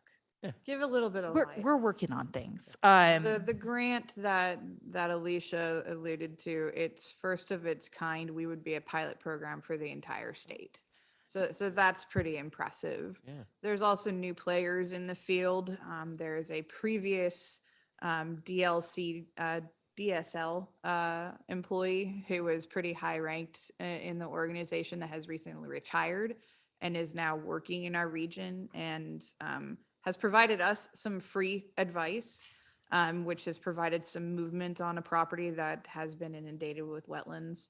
And he could become a resource for us as we continue moving through and seeing what the grant through the Cascade Regional West Consortium does.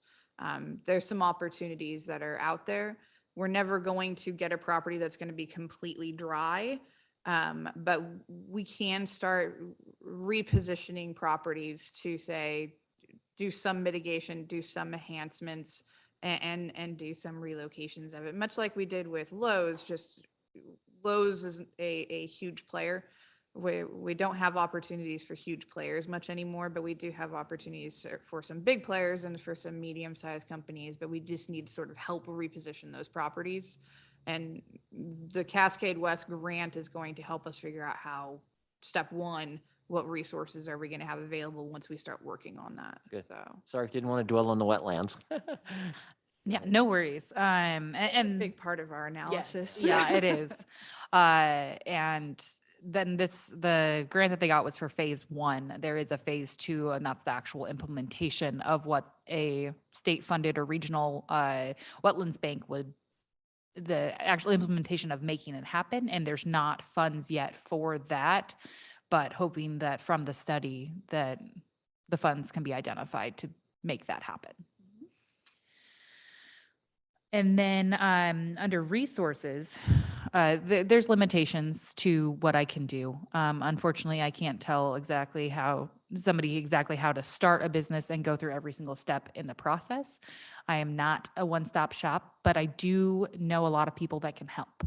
And so resources throughout our region and through Lebanon is something that I try and gather and grow as much as I possibly can. So the chamber and LDA, it was mentioned quite a bit when Cassie was talking. It was mentioned in the 2040 vision as well. The 3 of us are a lot of the players when it comes to having that connection with the businesses here in Lebanon.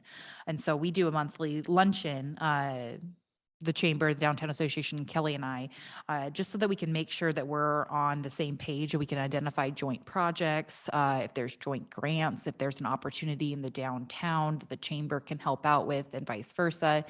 And it's a great relationship to have so that if there is a new business that's coming to Lebanon and wanting to open up, that Rebecca knows to give them information for the SBDC and for Rain and for myself at the city, and we can share that information. With the CWED, which is the Cascade West Economic Development District, and the CEDS, which is the Comprehensive Economic Development Strategy, there will be a test later. This is also through Cascade West Council of Governments, it's through the COG. And they do a 5-year CEDS, which is, again, the Comprehensive Economic Development Strategy, which are the main priorities for the region to help with economic development. The priorities are surrounding where you can apply for grants, and any of the state grants have to align somehow with the CEDS. And so I was part of the process to help figure out what those priorities are. I also help with making sure that rural has a voice at it, not just Lebanon, but rural Lynn County as well. And the priorities that were identified through that work with the CEDS, which was a multi-month process to get to the point of finding out what those priorities are, and then the working groups associated with it, are regional collaboration and partnership, which is something I talk about a lot in here, diversification, infrastructure, workforce support, and rural vitality. So a lot of those things are very helpful for economic development in Lebanon. The fact that rural vitality got added into that mix means that we have the capacity to basically apply for any grant and say that we are meeting the said requirements, which is a huge win for us and all the rural communities. So it was an important part to participate in that process, and we were able to get something out of that that's going to be very helpful. Yeah. And then REAL is a new acronym that you guys have not seen yet. It is the Rural Economic Alliance. So it is renamed from MVP, which was the Mid-Valley Partners, our 8 cities group, through Lynn and Benton County, that are all rural communities that joined forces to try and accomplish larger economic development projects, but have a larger voice, having a seat at the table. And so we wanted to say what we are in the title of our group. So now it's REAL, the Rural Economic Alliance. And this group received a $10,000 grant through the COG for Economic Resilience and Recovery to be able to launch a website, create a brand, have a new name, and really give a place for those businesses, either new or existing or growing businesses, to be able to go for the resources, to have one voice that they could talk to for rural economic development in Lynn and Benton counties. And for those counselors who weren't here before the lovely pandemic, the city entered into an MOU with all of the 8 cities, which is now a 9th city with the addition of Tangent. That was going to be my next thing. Sorry, I stole your thunder. To continually work on some of these key items. And so as part of the items listed in the MOU, it was the creation of this website resource for the region and for the rural communities to be able to tap into, which will provide access, resource, information, branding and marketing for our region to support economic growth as a whole. And so all of the work associated with the REAL is directly related to that MOU that continues to address the goals that council has signed off on. And so we're checking those boxes as part of that agreement. So. Yes, and recently we did have the addition of Tangent in that group. So instead of being 8 cities, we're 9. And then through the work with Rain, we applied for a grant with Business Oregon. It's the ROI grant, and 20,000 of that was allocated directly towards the efforts of REAL and that website launching and the branding efforts there. So the state recognizes the work that we're doing as well and wants to make sure that there's funds going directly towards that work. The expansion that Rain is doing because of that ROI grant, so another 70,000 went to RAIN, and that was to expand their services in Lynn and Benton counties as well. So they're going to be hiring entrepreneur in community, an EIC, to be able to have more of a presence in Lynn and Benton County. So they'll help Nate out there. And they're also going to be doing promotional videos. Both Cassie mentioned that, and I know Nate was planning on mentioning that, but he was nervous about his time limit. And he we'll be viewing those, but there's a specific one for promotional video for Lebanon that will be coming out from their production team there. And then the last thing on this slide is the county commissioners relationship. I've been attending the county commissioners meeting weekly to foster a relationship, not just for Real, but also for Lebanon, and discussing the importance of rural having a seat at the table and having a voice, and make sure that if there's any opportunities in Lynn County, that Lebanon and rural is an active participant and front of mind when they are discussing things. To speak about business connections, in 2020, we couldn't contact a large portion of our business community and let them know about the opportunities and the grants that were available. It became really apparent to us that we didn't know the full scope or size of our business community. And even though we were able to reach out through the chamber and through the downtown association and through our Facebook and website, I still couldn't tell you how many businesses were reached, how many businesses we actually have here in Lebanon.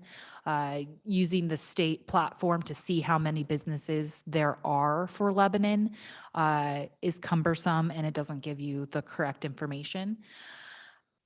Even through working with the chamber and the person that was hired through the county to do outreach for businesses, looking at that list, it was outdated. There was businesses on there from 10 plus years ago that had closed, and I could look at it and list 5 to 10 businesses that are newer that weren't on the list. So even though there is a state registration program, it's not very accurate. But through this, and in 2021, we approached the council and just started discussing and exploring the business licensing for the city. And I've worked quite closely with Corvallis and Benton County and the COG to look at the options of that statewide approach. I've spoke with many of our surrounding communities about their approach. Both Albany and Sweet Home got an initial favorable response from their city council to look into a business licensing. That as soon as there was a change in leadership within their council, both were met with opposition, and now neither one of those communities are pursuing that. So through the state approach, it continues to be a barrier, but we're working on it, and we're continuing to have conversations with the Secretary of State's office about how to obtain that list with the pertinent information that's needed, like email addresses and phone numbers. So it's continuing to be a solution that we're working towards, and in the next few months, we'll be bringing a more detailed conversation about that. I think as a quick preview of the detailed conversation, our analysis of a business license program at the staff level is it's cumbersome, it's time consuming, and generally unwanted by the community as a whole, and generally unwanted at a regional level as well. We started looking at it as a state level resource. You probably are 80% there when you have information about your business community. And for the information that we need and the resources we're trying to provide, getting 80% there is sufficient in staff's opinion to get an understanding and a pulse of what the business community looks like. And so we'll bring a more detailed conversation, but I think our ultimate recommendation to council is going to be to either continue to formally suspend the business license program until the state's resource becomes available, or simply accept the fact that the business license program is not something that the city is going to pursue anymore, and just delete that section of the code. And so I don't think we're considering at this point recommending at the staff level to pursue one that's specific to Lebanon. Go ahead. Okay.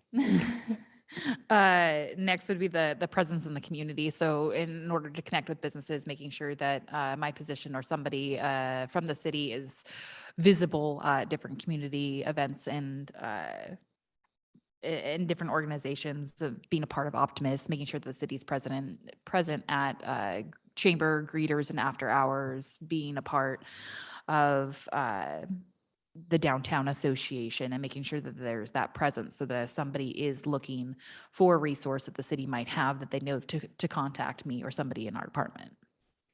And then for business support, this isn't a constraint. It's rather something that we're doing currently to support our business community, and the downtown building restoration program is part of that. We're looking to revamp the program a little bit more for the 2022-2023 year. This year we had 16 applicants and we were able to fund 8 of them. So only half of the applicants that we received were actually able to get approved to do their building restoration program. And I'm very excited about the changes that you'll see in the downtown as a result of those businesses that were approved. And in 2019, the grants were first come, first serve. We just needed to get the money out. We wanted to be able to see the changes in the downtown and incentivize them to make those upgrades to their facade. And this year we changed it and we did it based on the quality of the project. So it was a tiered system of what was the highest priority and then working down the list from there so that we could make sure to have the biggest effect and from the program and get the biggest return. So with the continued tweaking that we want to do to the project or to the program, we're hoping to increase the quality of the program and be able to fund additional projects because of that. Oh, yeah, I already talked about it, right? Yeah. And so then for 2022, our initiatives, we're going to continue working on that SWOT analysis. We talked a lot about some of our opportunities and our weaknesses and also our strengths. But in 2021, we did a lot of work to just identify what those were, which is the first step in evaluating the weaknesses and threats as part of that SWOT analysis. And so we'll continue along with further evaluation of our opportunities and continue to build our economic development program here for Lebanon. And then something that Kelly already spoke to in your previous agenda item was the major first component of that is the economic opportunity analysis that we applied for and got through the state, which will, now that that's approved, thank you for that, we will be able to start working more with Echo Northwest to move forward with that evaluation, where we will evaluate the industrial lands that we have available, update the wetlands again, talk about our opportunities for the mill sites and other sites that we have here in Lebanon. And then, of course, we're going to continue our efforts that we've put in previous years and start back up our business visitation program now that masks are going to be lifted, and hopefully we'll be able to talk more with those businesses and start that program back up. Are there any questions, feedback, comments? Just to do a quick wrap up on my end as well. I think as you saw in the lovely long presentation that Alicia gave, there's a lot that we're doing, but they fall into buckets of priority and into an overall system that we're creating. There needs to be a community touch. There needs to be a business touch, and Alicia is the face of that. There needs to be a regional approach because Lebanon is only so big, and having a regional approach equals a larger microphone for us to be able to have a voice about wetlands, have a voice about development constraints, and have a voice to bring attention to our region specifically. And then also trying to address the overall development side of the equation with the economic opportunity analysis. Do we have our zoning set up appropriately to provide the greatest opportunity for development of commercial opportunities and industrial site? So we have a generalized plan that we have started to create. Obviously, we're here for your feedback as well. If there is different directions you want us to go in, or keep the ship sailing in our direction we're currently looking at. But we wanted to this year give you an overview of why we're doing what we're doing, not just catalog what we're doing. So any questions for us? Questions? I have one quick question. The economic opportunity analysis, when, I know you will be working with a consultant, but when do we expect that to be completed? And I'm not trying to rush you when I ask that question. And then I assume that will come back for a presentation to us. Am I correct on that or no? You all will have a regular input from me through the city manager's report update. I'll also give feedback through little updates throughout the process. Per the grant contract, it needs to be completed by May of next year. And we are going to be doing an ad hoc committee and stakeholder groups, and that may include council representation as well as planning commission representation in those groups.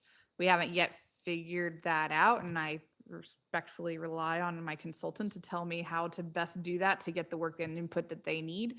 And so once we do, then we'll come back to council to identify, here's our public outreach process. And then how council will get the feedback and the touchback of what that's going to look like. Great, thank you. I was just curious on the timeline, that we were looking at for That was that. a And really long answer for next May then, sorry. got it, next May. And just thank you for the presentation tonight. This is very informative. You guys have come a long way in the last That was a couple good years, so update. thank you. Lots of acronyms. Any other Yes, questions? lots of acronyms. I can give you a Well, cheat sheet that's- if you'd like. Okay, thank you, ladies. Thanks, go ahead. Next up, city manager's report. Nancy. Thank you. I have a few things to highlight for you tonight. First, just kudos to Matt for the persistence on working with Century Tel, CenturyLink, Lumens, whatever they're going to be called this week. That's been a long haul with a lot of outreach. Big kudos to your city recorder and her assistant. They have almost 16,000 records that they have uploaded into the Oregon Municipal Records System that puts our records online and makes them available to the public.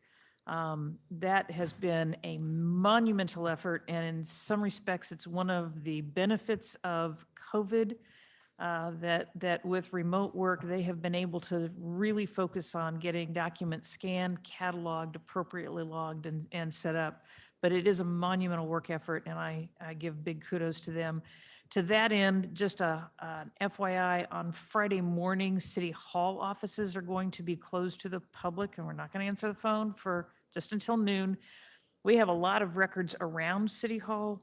A lot of them we believe have been scanned. We need to double check that they're scanned and in the system, and then make sure that what we're doing with the paper records, I think a lot of the paper records remaining can be disposed of, but we need to do that following public records laws after confirming that the electronic record is adequate. And this is part of the cleanup as we were working on modeling for a potential new city hall. We were giving over a lot of space to record storage based on, we have this closet and this closet and this file cabinet. And I felt like we needed to assess how much of that with the electronic system we still needed to keep in paper. And maybe we can size down some of that storage space in a new city hall if we get to that point. So we'll put out a press release tomorrow and let the public know we're working on that. A couple of ARPA, Infrastructure Jobs Act kinds of federal money coming to us. Transit has a lot of federal money coming, including for some potential kind of, in addition to buses, infrastructure. So they are capping out on parking space at the Justice Center. And as we are adding routes and adding buses to the system, we're needing to look at some additional space. We've talked briefly about the old water treatment plant. That's going to take longer to demolish.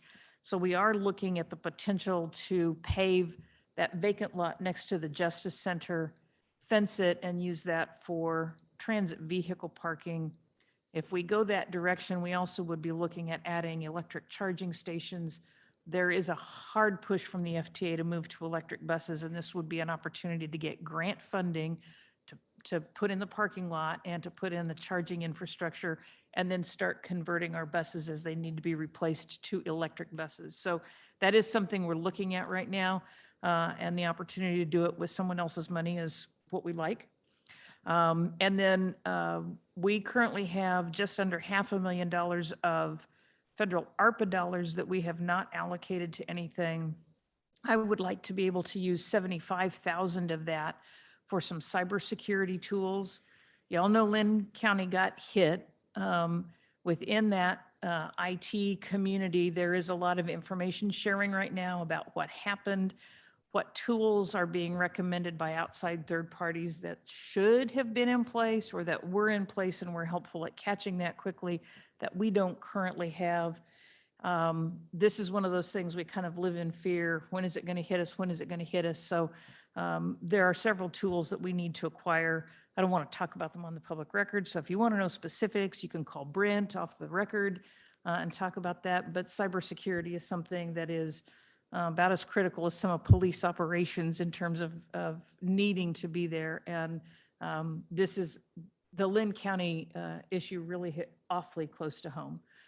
We were unable to contact them for several days. They were unable to contact us, and certainly their contact with the public. We don't want to be in that place. So if that's acceptable to you, we'd like to move forward with that. There is $1 billion, that is with a B, coming from the federal government and the Infrastructure Jobs Act bill that is coming to state and local governments for cybersecurity, but that's not coming until later in the year, and we don't know how it's coming to us at the local level. It's really going feds to the state and states to figure out where it goes from there.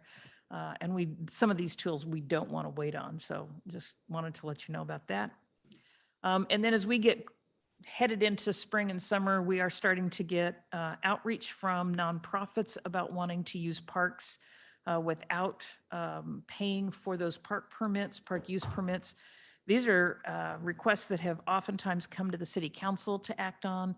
And I'm interested in whether or not you feel like you want these to come before you, or whether or not at the staff level we can decide to issue those permits without fees. So for example, we have the Lebanon Area Mental Health Alliance looking to book Ralston Park for their annual suicide prevention walk. That would be September 24th. They have for the last 4 years gotten that without paying for it. And I'm interested whether we could maybe put together a policy with some sideboards, what would be appropriate at a staff level to approve and what might still come to city council. But these are, a lot of these are groups that have come multiple times and had council multiple times give them free access. So I'm interested in whether you still want those to come here or you want them dealt with at a staff level in some way. I'd like to see it at the staff level. Yeah, I agree. yeah, I think it's a little bit minutia to come here for $1 park fee or whatever it is. That It's also an extra stress on the applicant, so. Yeah, it is, and it does. They wanted to come tonight, it was like, can't come tonight, so when do we come and make that request? But wanting to be sure that they can secure it, so we'll let them know. Thank you. Yeah. I appreciate that. That's all for me. okay. Oh, I'll answer questions if you have any. Even though that we could agree to allow that, could we get, obviously in our reports, we know that these Sure. events and activities are coming up. We don't want to just kind of like forget about them. Sure. And I was just wondering how the emergency operations conversation. That is. Oh, this is, so Mic this closer. is a question about the written comment that I had in the staff report about working. There are 6 entities: City of Lebanon, Brownsville, Sweet Home, Rural Fire Districts, Lebanon, Brownsville, Sweet Home, working together on trying to put together a plan for operating a joint emergency operations center. I think the way we think about it is in a Cascadia type event, East Lynn County is going to be on our own. And none of us will be as strong as all of us working together. So we need to have a plan for how we operate a single emergency operations center and work together, how we are going to fund the purchases that would need to happen in that situation. I think part of this is also being able to identify resources in the community we could turn to. You know, none of us are going to have all the road graders and front end loaders, but they sure are out in the community with farm equipment. Where is that equipment located? If there's a bridge out, how do we get people across a river? How do we get people to a hospital? Those are responses we all know we're going to be responsible for, and to different levels in different communities depending upon the event. So we're wanting to work together to have a plan. We are. We've had some people out with COVID, and that has slowed down our review process, but I think we are meeting next week or the week after that to try and review proposals and then bring in a couple of people for interviews probably to put together at least a startup guide for how we would staff an EOC and start moving forward. Is communication a part of that conversation as well? Sure.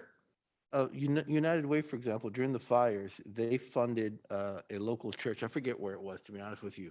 An LED sign, and that LED sign, the fact that they were able to provide information to that community there that was lacking, internet and all those things, that was just crucial for that community. So, yeah, it's a great idea to keep that conversation up and keep that in mind.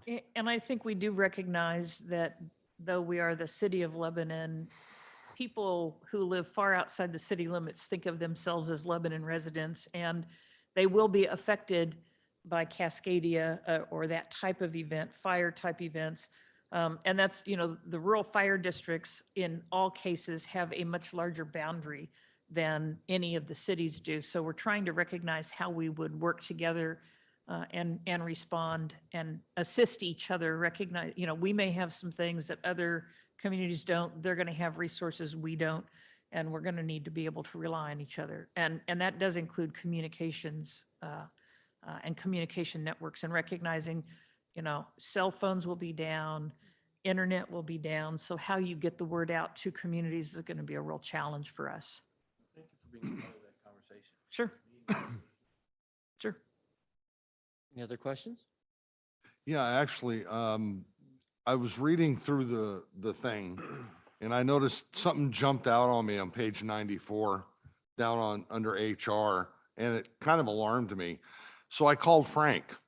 I noticed that we had 3 resignations and another 6 to 7 officers identified as possibly leaving. With a department our size, that's an unacceptable amount of folks.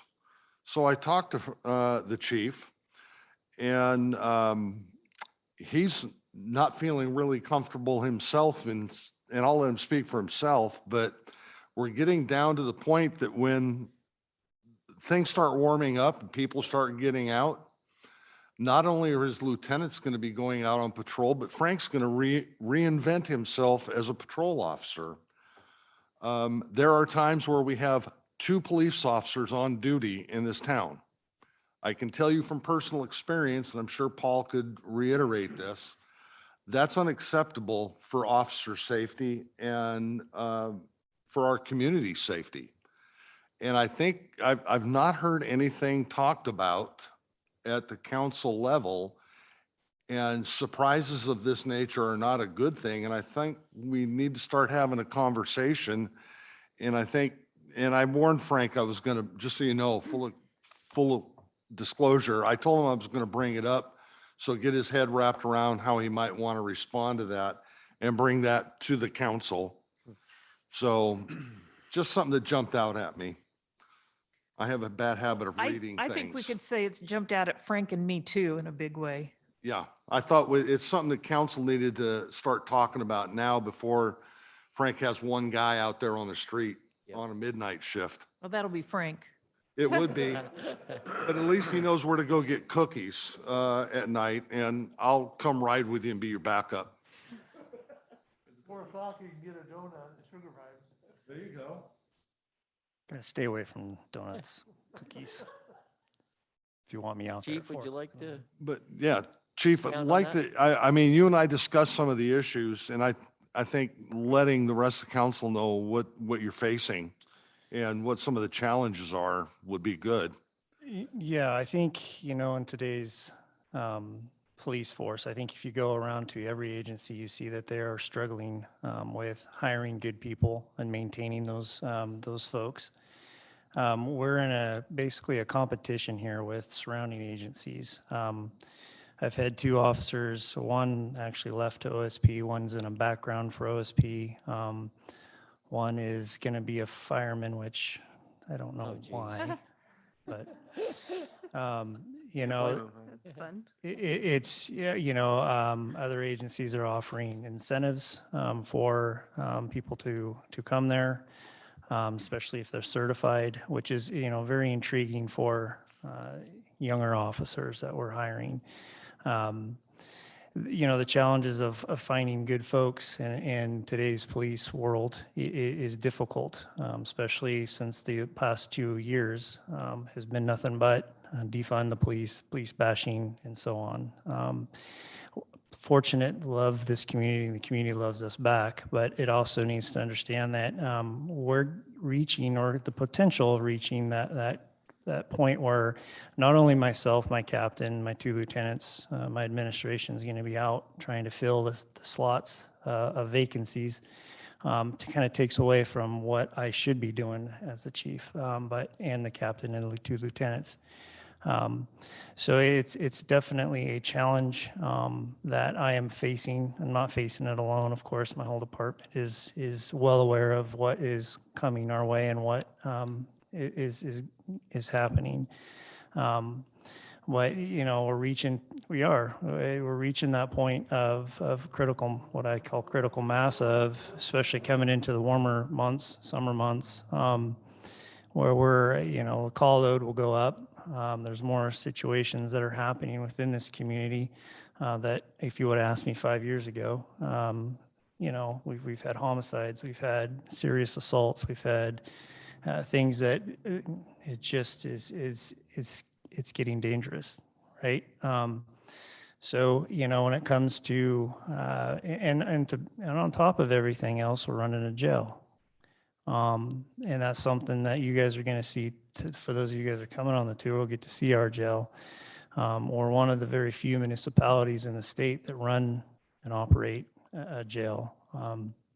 But it's getting to the point where I'm going to have to make some critical decisions on that jail. If I don't have the staffing to properly maintain that jail, then I'm not going to put the city in that situation of liability to operate that jail. Now, this is a huge,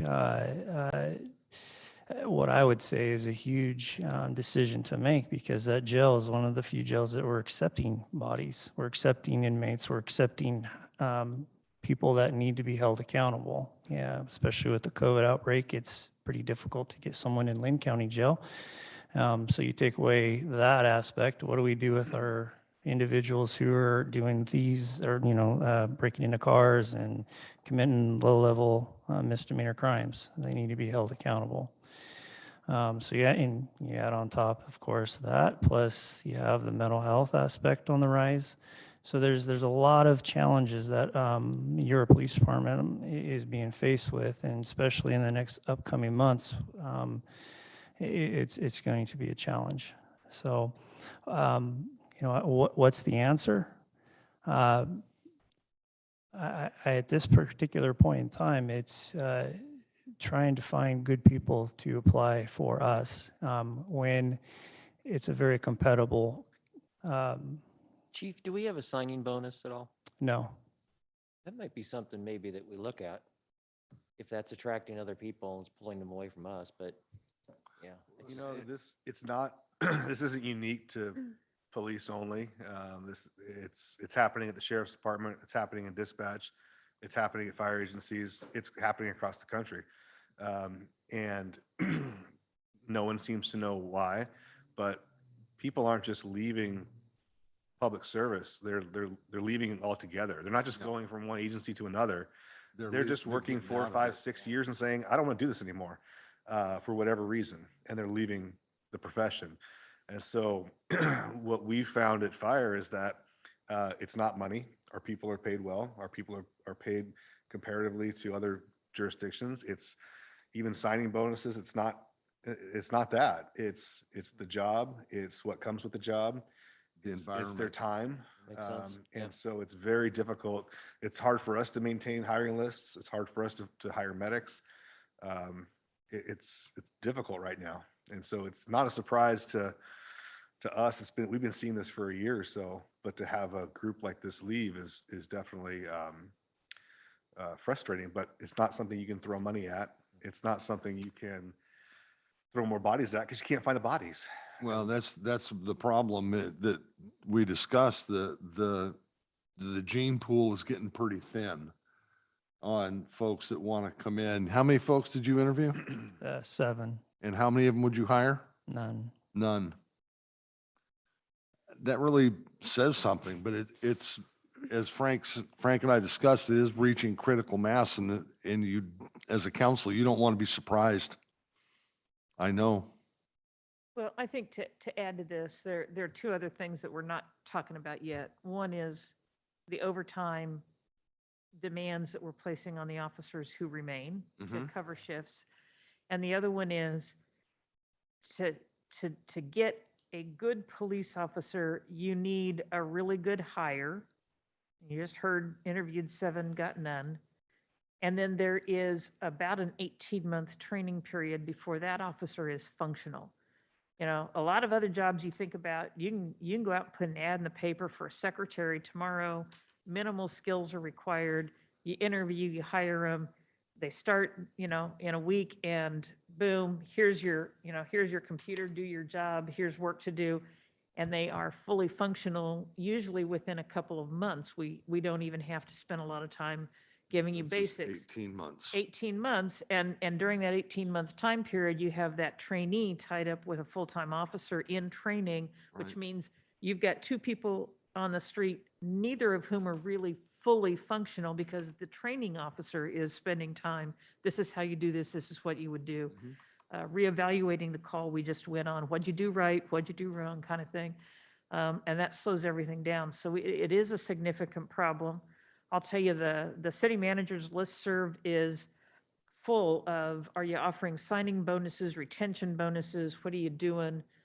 We've got the state police out there offering huge signing bonuses and making a lot of hires. And they are hiring laterals. They are coming to communities and pulling people out right and left, and that's creating a lot of problems. And you're right, it's not us, it's everybody in the state right now is short-staffed. Kind of like what Everybody. we used to do to Sweet Home, take all their officers after they get them trained. Well, that's not entirely true. Yeah, right, Frank, right. Tell that to the Trahans. Yeah, right. No, you know, I mean, you're right. It is, and, you know, like Jason pointed out, it's across anywhere and everywhere you want to go. And you're going to see this type of, you know, I have one leaving just to go to Wyoming. He's going to be a lineman. You know, and it's just getting out of law enforcement, getting out of the state altogether. And, you know, it's, again, unfortunate to lose good officers, and especially in this community to have the impact of what we're faced with. We really haven't had this before. So it's obviously a new challenge, you know, but, you know, the overtime the officers are working, the times that they are coming in, because they are dedicated. We do have an excellent police force, and it's because of the men and women that work there. But they're willing to, you know, lace up their boots and come to work every day. And that's something to be extremely proud of, especially in this community. But it's just something that, you know, glad you brought it up so we could talk about it openly, so you guys understand kind of where, you know, where we're coming from. And if an officer is short with you, it's probably because he's extremely tired. But don't take offense to that. But so yeah. Yeah, and the effect is, it's exponential. You get mandatory so many times. You're not with your family. You're not getting rest. You're not fresh. That ends up just grinding you out, and that further perpetuates the issue. So it's a vicious cycle at this point. It is. So are we having a lot of mandatory overtime then for our Yeah, officers? there's times when, there's going to be mandatory overtime. And a lot of that is, again, because we do operate the jail, and that requires time for officers. And just like you said, a 2-man minimum is kind of what we have right now, but it's in today's society, it just is virtually impossible to have that. So a lot of times there might be 2 officers, but we'll call in overtime just for the sheer busyness of what is going on. So temporarily closing the jail, what would that give you? You know, I don't think that it would give me right now I have a part-time individual in there, a retiree that I've hired back to run in that jail. But if we were to close the jail down, one again, I have 3 beds dedicated to PMP, to parole and probation, which we talked about, which brings in funding to pay for some of the offset some of the costs of having somebody in that jail. But it would closing down the jail temporarily would require my officers not to worry about that aspect of it. For that tool to go away is something that you know, it's one of those decisions that eventually I might have to be faced with. And I'm not at that point yet because it is a valuable tool. If you don't have a place for people to be held accountable, what are you going to do with the individuals at that point? It's the cite and release. There's not a whole lot, you know, there's no teeth to Well, the even bite. if you could get them into LCSO, what's your per bed cost a day? Well, luckily, fortunately, we don't have to pay for that. Really? Right. But they also hold felonies, not misdemeanors. So you're talking your serious offenders that get brought over there and, you know, into they're already at capacity, you know, as it is. And then you add on COVID on top of that. You don't have any place for our offenders to go. Have we done a market analysis to see how we compare to other neighboring cities? I know we cannot compare with the pot of money the state has, but neighboring agencies? We have. We did that real recently. In fact, we have negotiations last summer, and we did that comparison. And we are paying at market for comparators. I think one of the challenges if you want to remain in policing, but you are chasing money, you go to bigger cities, bigger counties, right? Because we look at our comparators, other communities of around 20,000 people. But certainly a place like Salem, Eugene pays a police officer a lot more. They may be paying a hiring bonus for a lateral move. Certainly a lateral move probably brings you in higher on a pay scale than a starting job. But it's hard for us to compete and pay a whole lot more. We don't have the resources to do that. You mentioned earlier we have a bucket of ARPA money still left over. Is this something that we could use for recruitment or retention bonuses?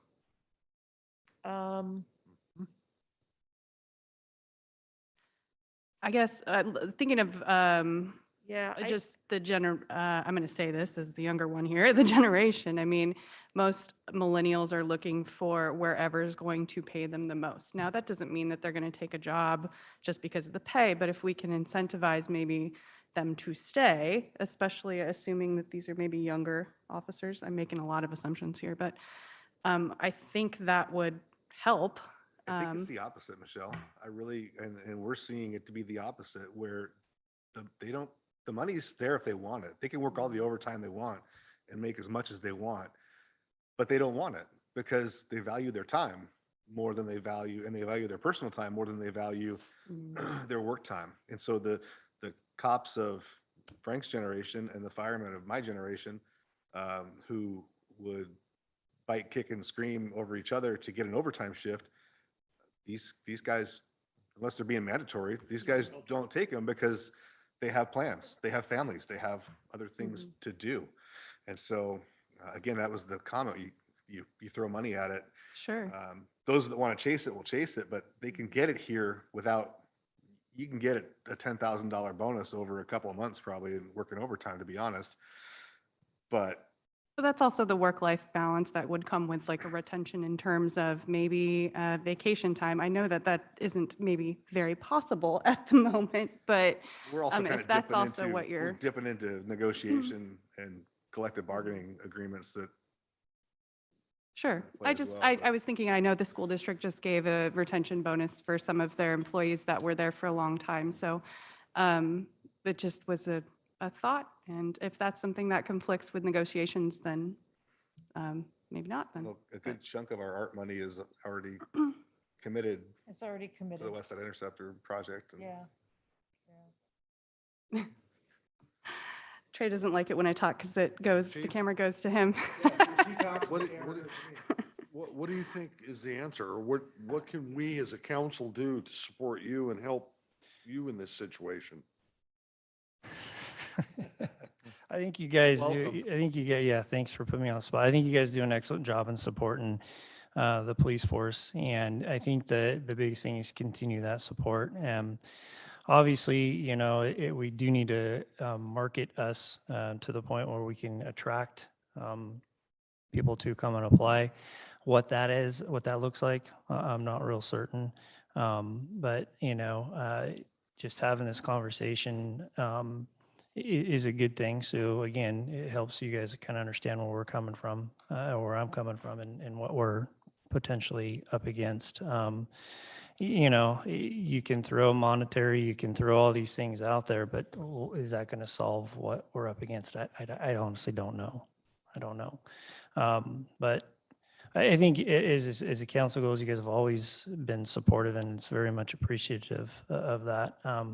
You know, if you're curious, come out and do a ride along. I've always encouraged that, just to kind of see, okay, what is the community's police up against, and what resources do they need? Obviously, more hires, more bodies. Always going to ask for that. Always needing that, but can we afford it on the other end, and can I find them? So. Yeah, I did a ride along not long after I joined the council. I would strongly recommend everybody go spend 4 hours with them and see what kind of fun things come up. It just reminded me of the old days. It was like nothing new, just new faces.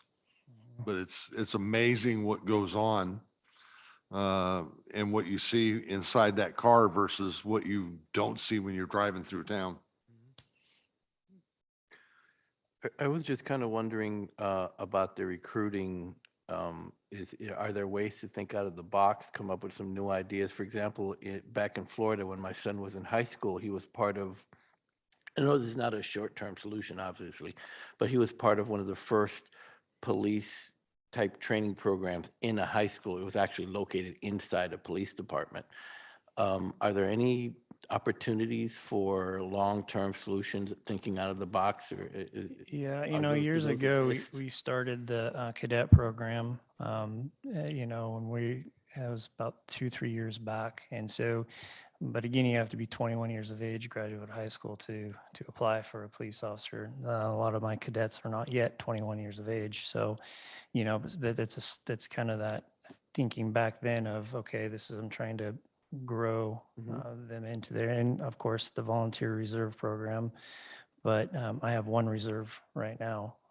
But you know, and thinking outside the box, yeah, we've been doing a lot of thinking outside the box to try to figure out what we can do better to, again, promote, because it is a great police department, it's a great community, but trying to promote that in a way that can attract those individuals to come and apply for us and work within this community.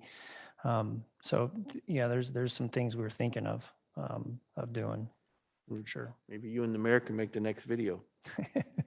I will not do another You single guys can make the video next though. video and Yeah. I think it's important to point out too, though, that things shift. They over do. time. And right now it's kind of it's a higher ease market. And it's a kind of thing where in both fire and law enforcement, it seems, you can sit back as a candidate and kind of choose where do you want to work, and where do you want to go with your talents. Whereas 15 years ago, it wasn't like that. Everyone was fighting and scratching to get a job.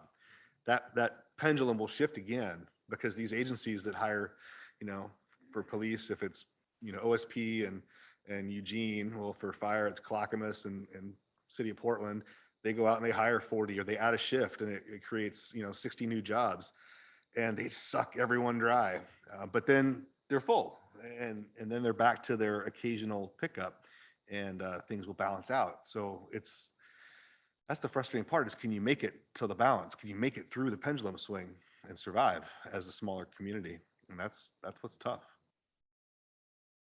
And I would note, last week, the Cascades Leadership Program toured manufacturing to a business we heard, can't recruit, can't get people. You get somebody that you think is good, you bring them in, they come to work, and maybe they work for an hour and then they just disappear. Maybe they never show up on a start day at all. And that seems to be an issue, and I have heard that in national commentary, that people get a job and then ghost it. And that's, that's something that you try really hard through the recruitment and interview process to make sure you're getting a really good candidate. But it adds a level of complexity in the recruitment and the hiring process, right?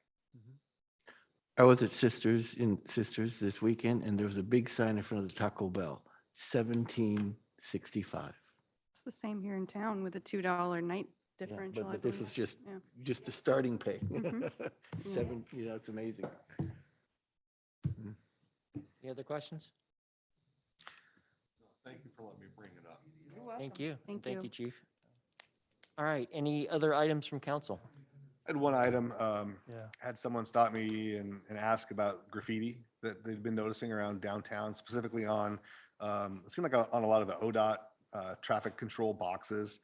And so I don't know if it's appropriate for our maintenance crews to go out and just fix that, or if that's something that has to go through ODOT, but and he walked me around and pointed them out. There's quite a few places down there where we've noticed that. So Chief, do we still have a program? Yeah, we do. We still have the program. We just got to have the bodies to run it. Okay, So, I'm But I think sure. we can raise that with ODOT and let them know that they've got a bunch of boxes that have been tagged And they'll get right on that. I'm Yeah. sure, yeah. Yeah. Those 2 guys on shift don't have anything better. Yeah. No, it's not. Yeah. Yeah. Can't we get the jail patrons to do it, or patrons? Hey, your building's been hit. Yeah. they're all getting picked up. You just can't read it. Any other questions, comments? Okay, next up, items from the public. Anyone else like to speak for the public? From the public? What was that? The boxes, can I ask a question about that? Sure. Sorry, you guys got me excited about an issue that I agree with. So being downtown, I've also noticed the boxes obviously getting painted and whatnot. And when I was sitting on a conference for Oregon Main Street, one thing that they have done in working with the state to kind of help prevent that was to put art on the boxes. Some of the downtowns did a really strategic effort to be able to either highlight some of the imagery around or other things, but this might be an opportunity, kind of like the bathrooms and what we're already creating for the murals, if we can work with ODOT to actually maybe get some really good art approved to start really maybe changing the entire atmosphere. So I also be willing to do that for any other city boxes if we could. But that was all I wanted to say. Good, thank you.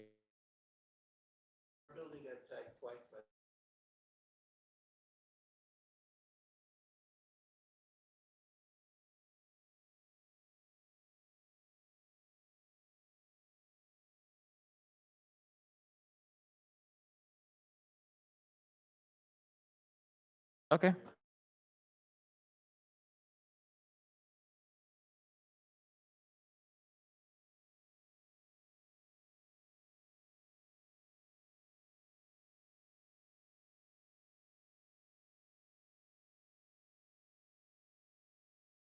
So we will continue this next month. We are adjourned.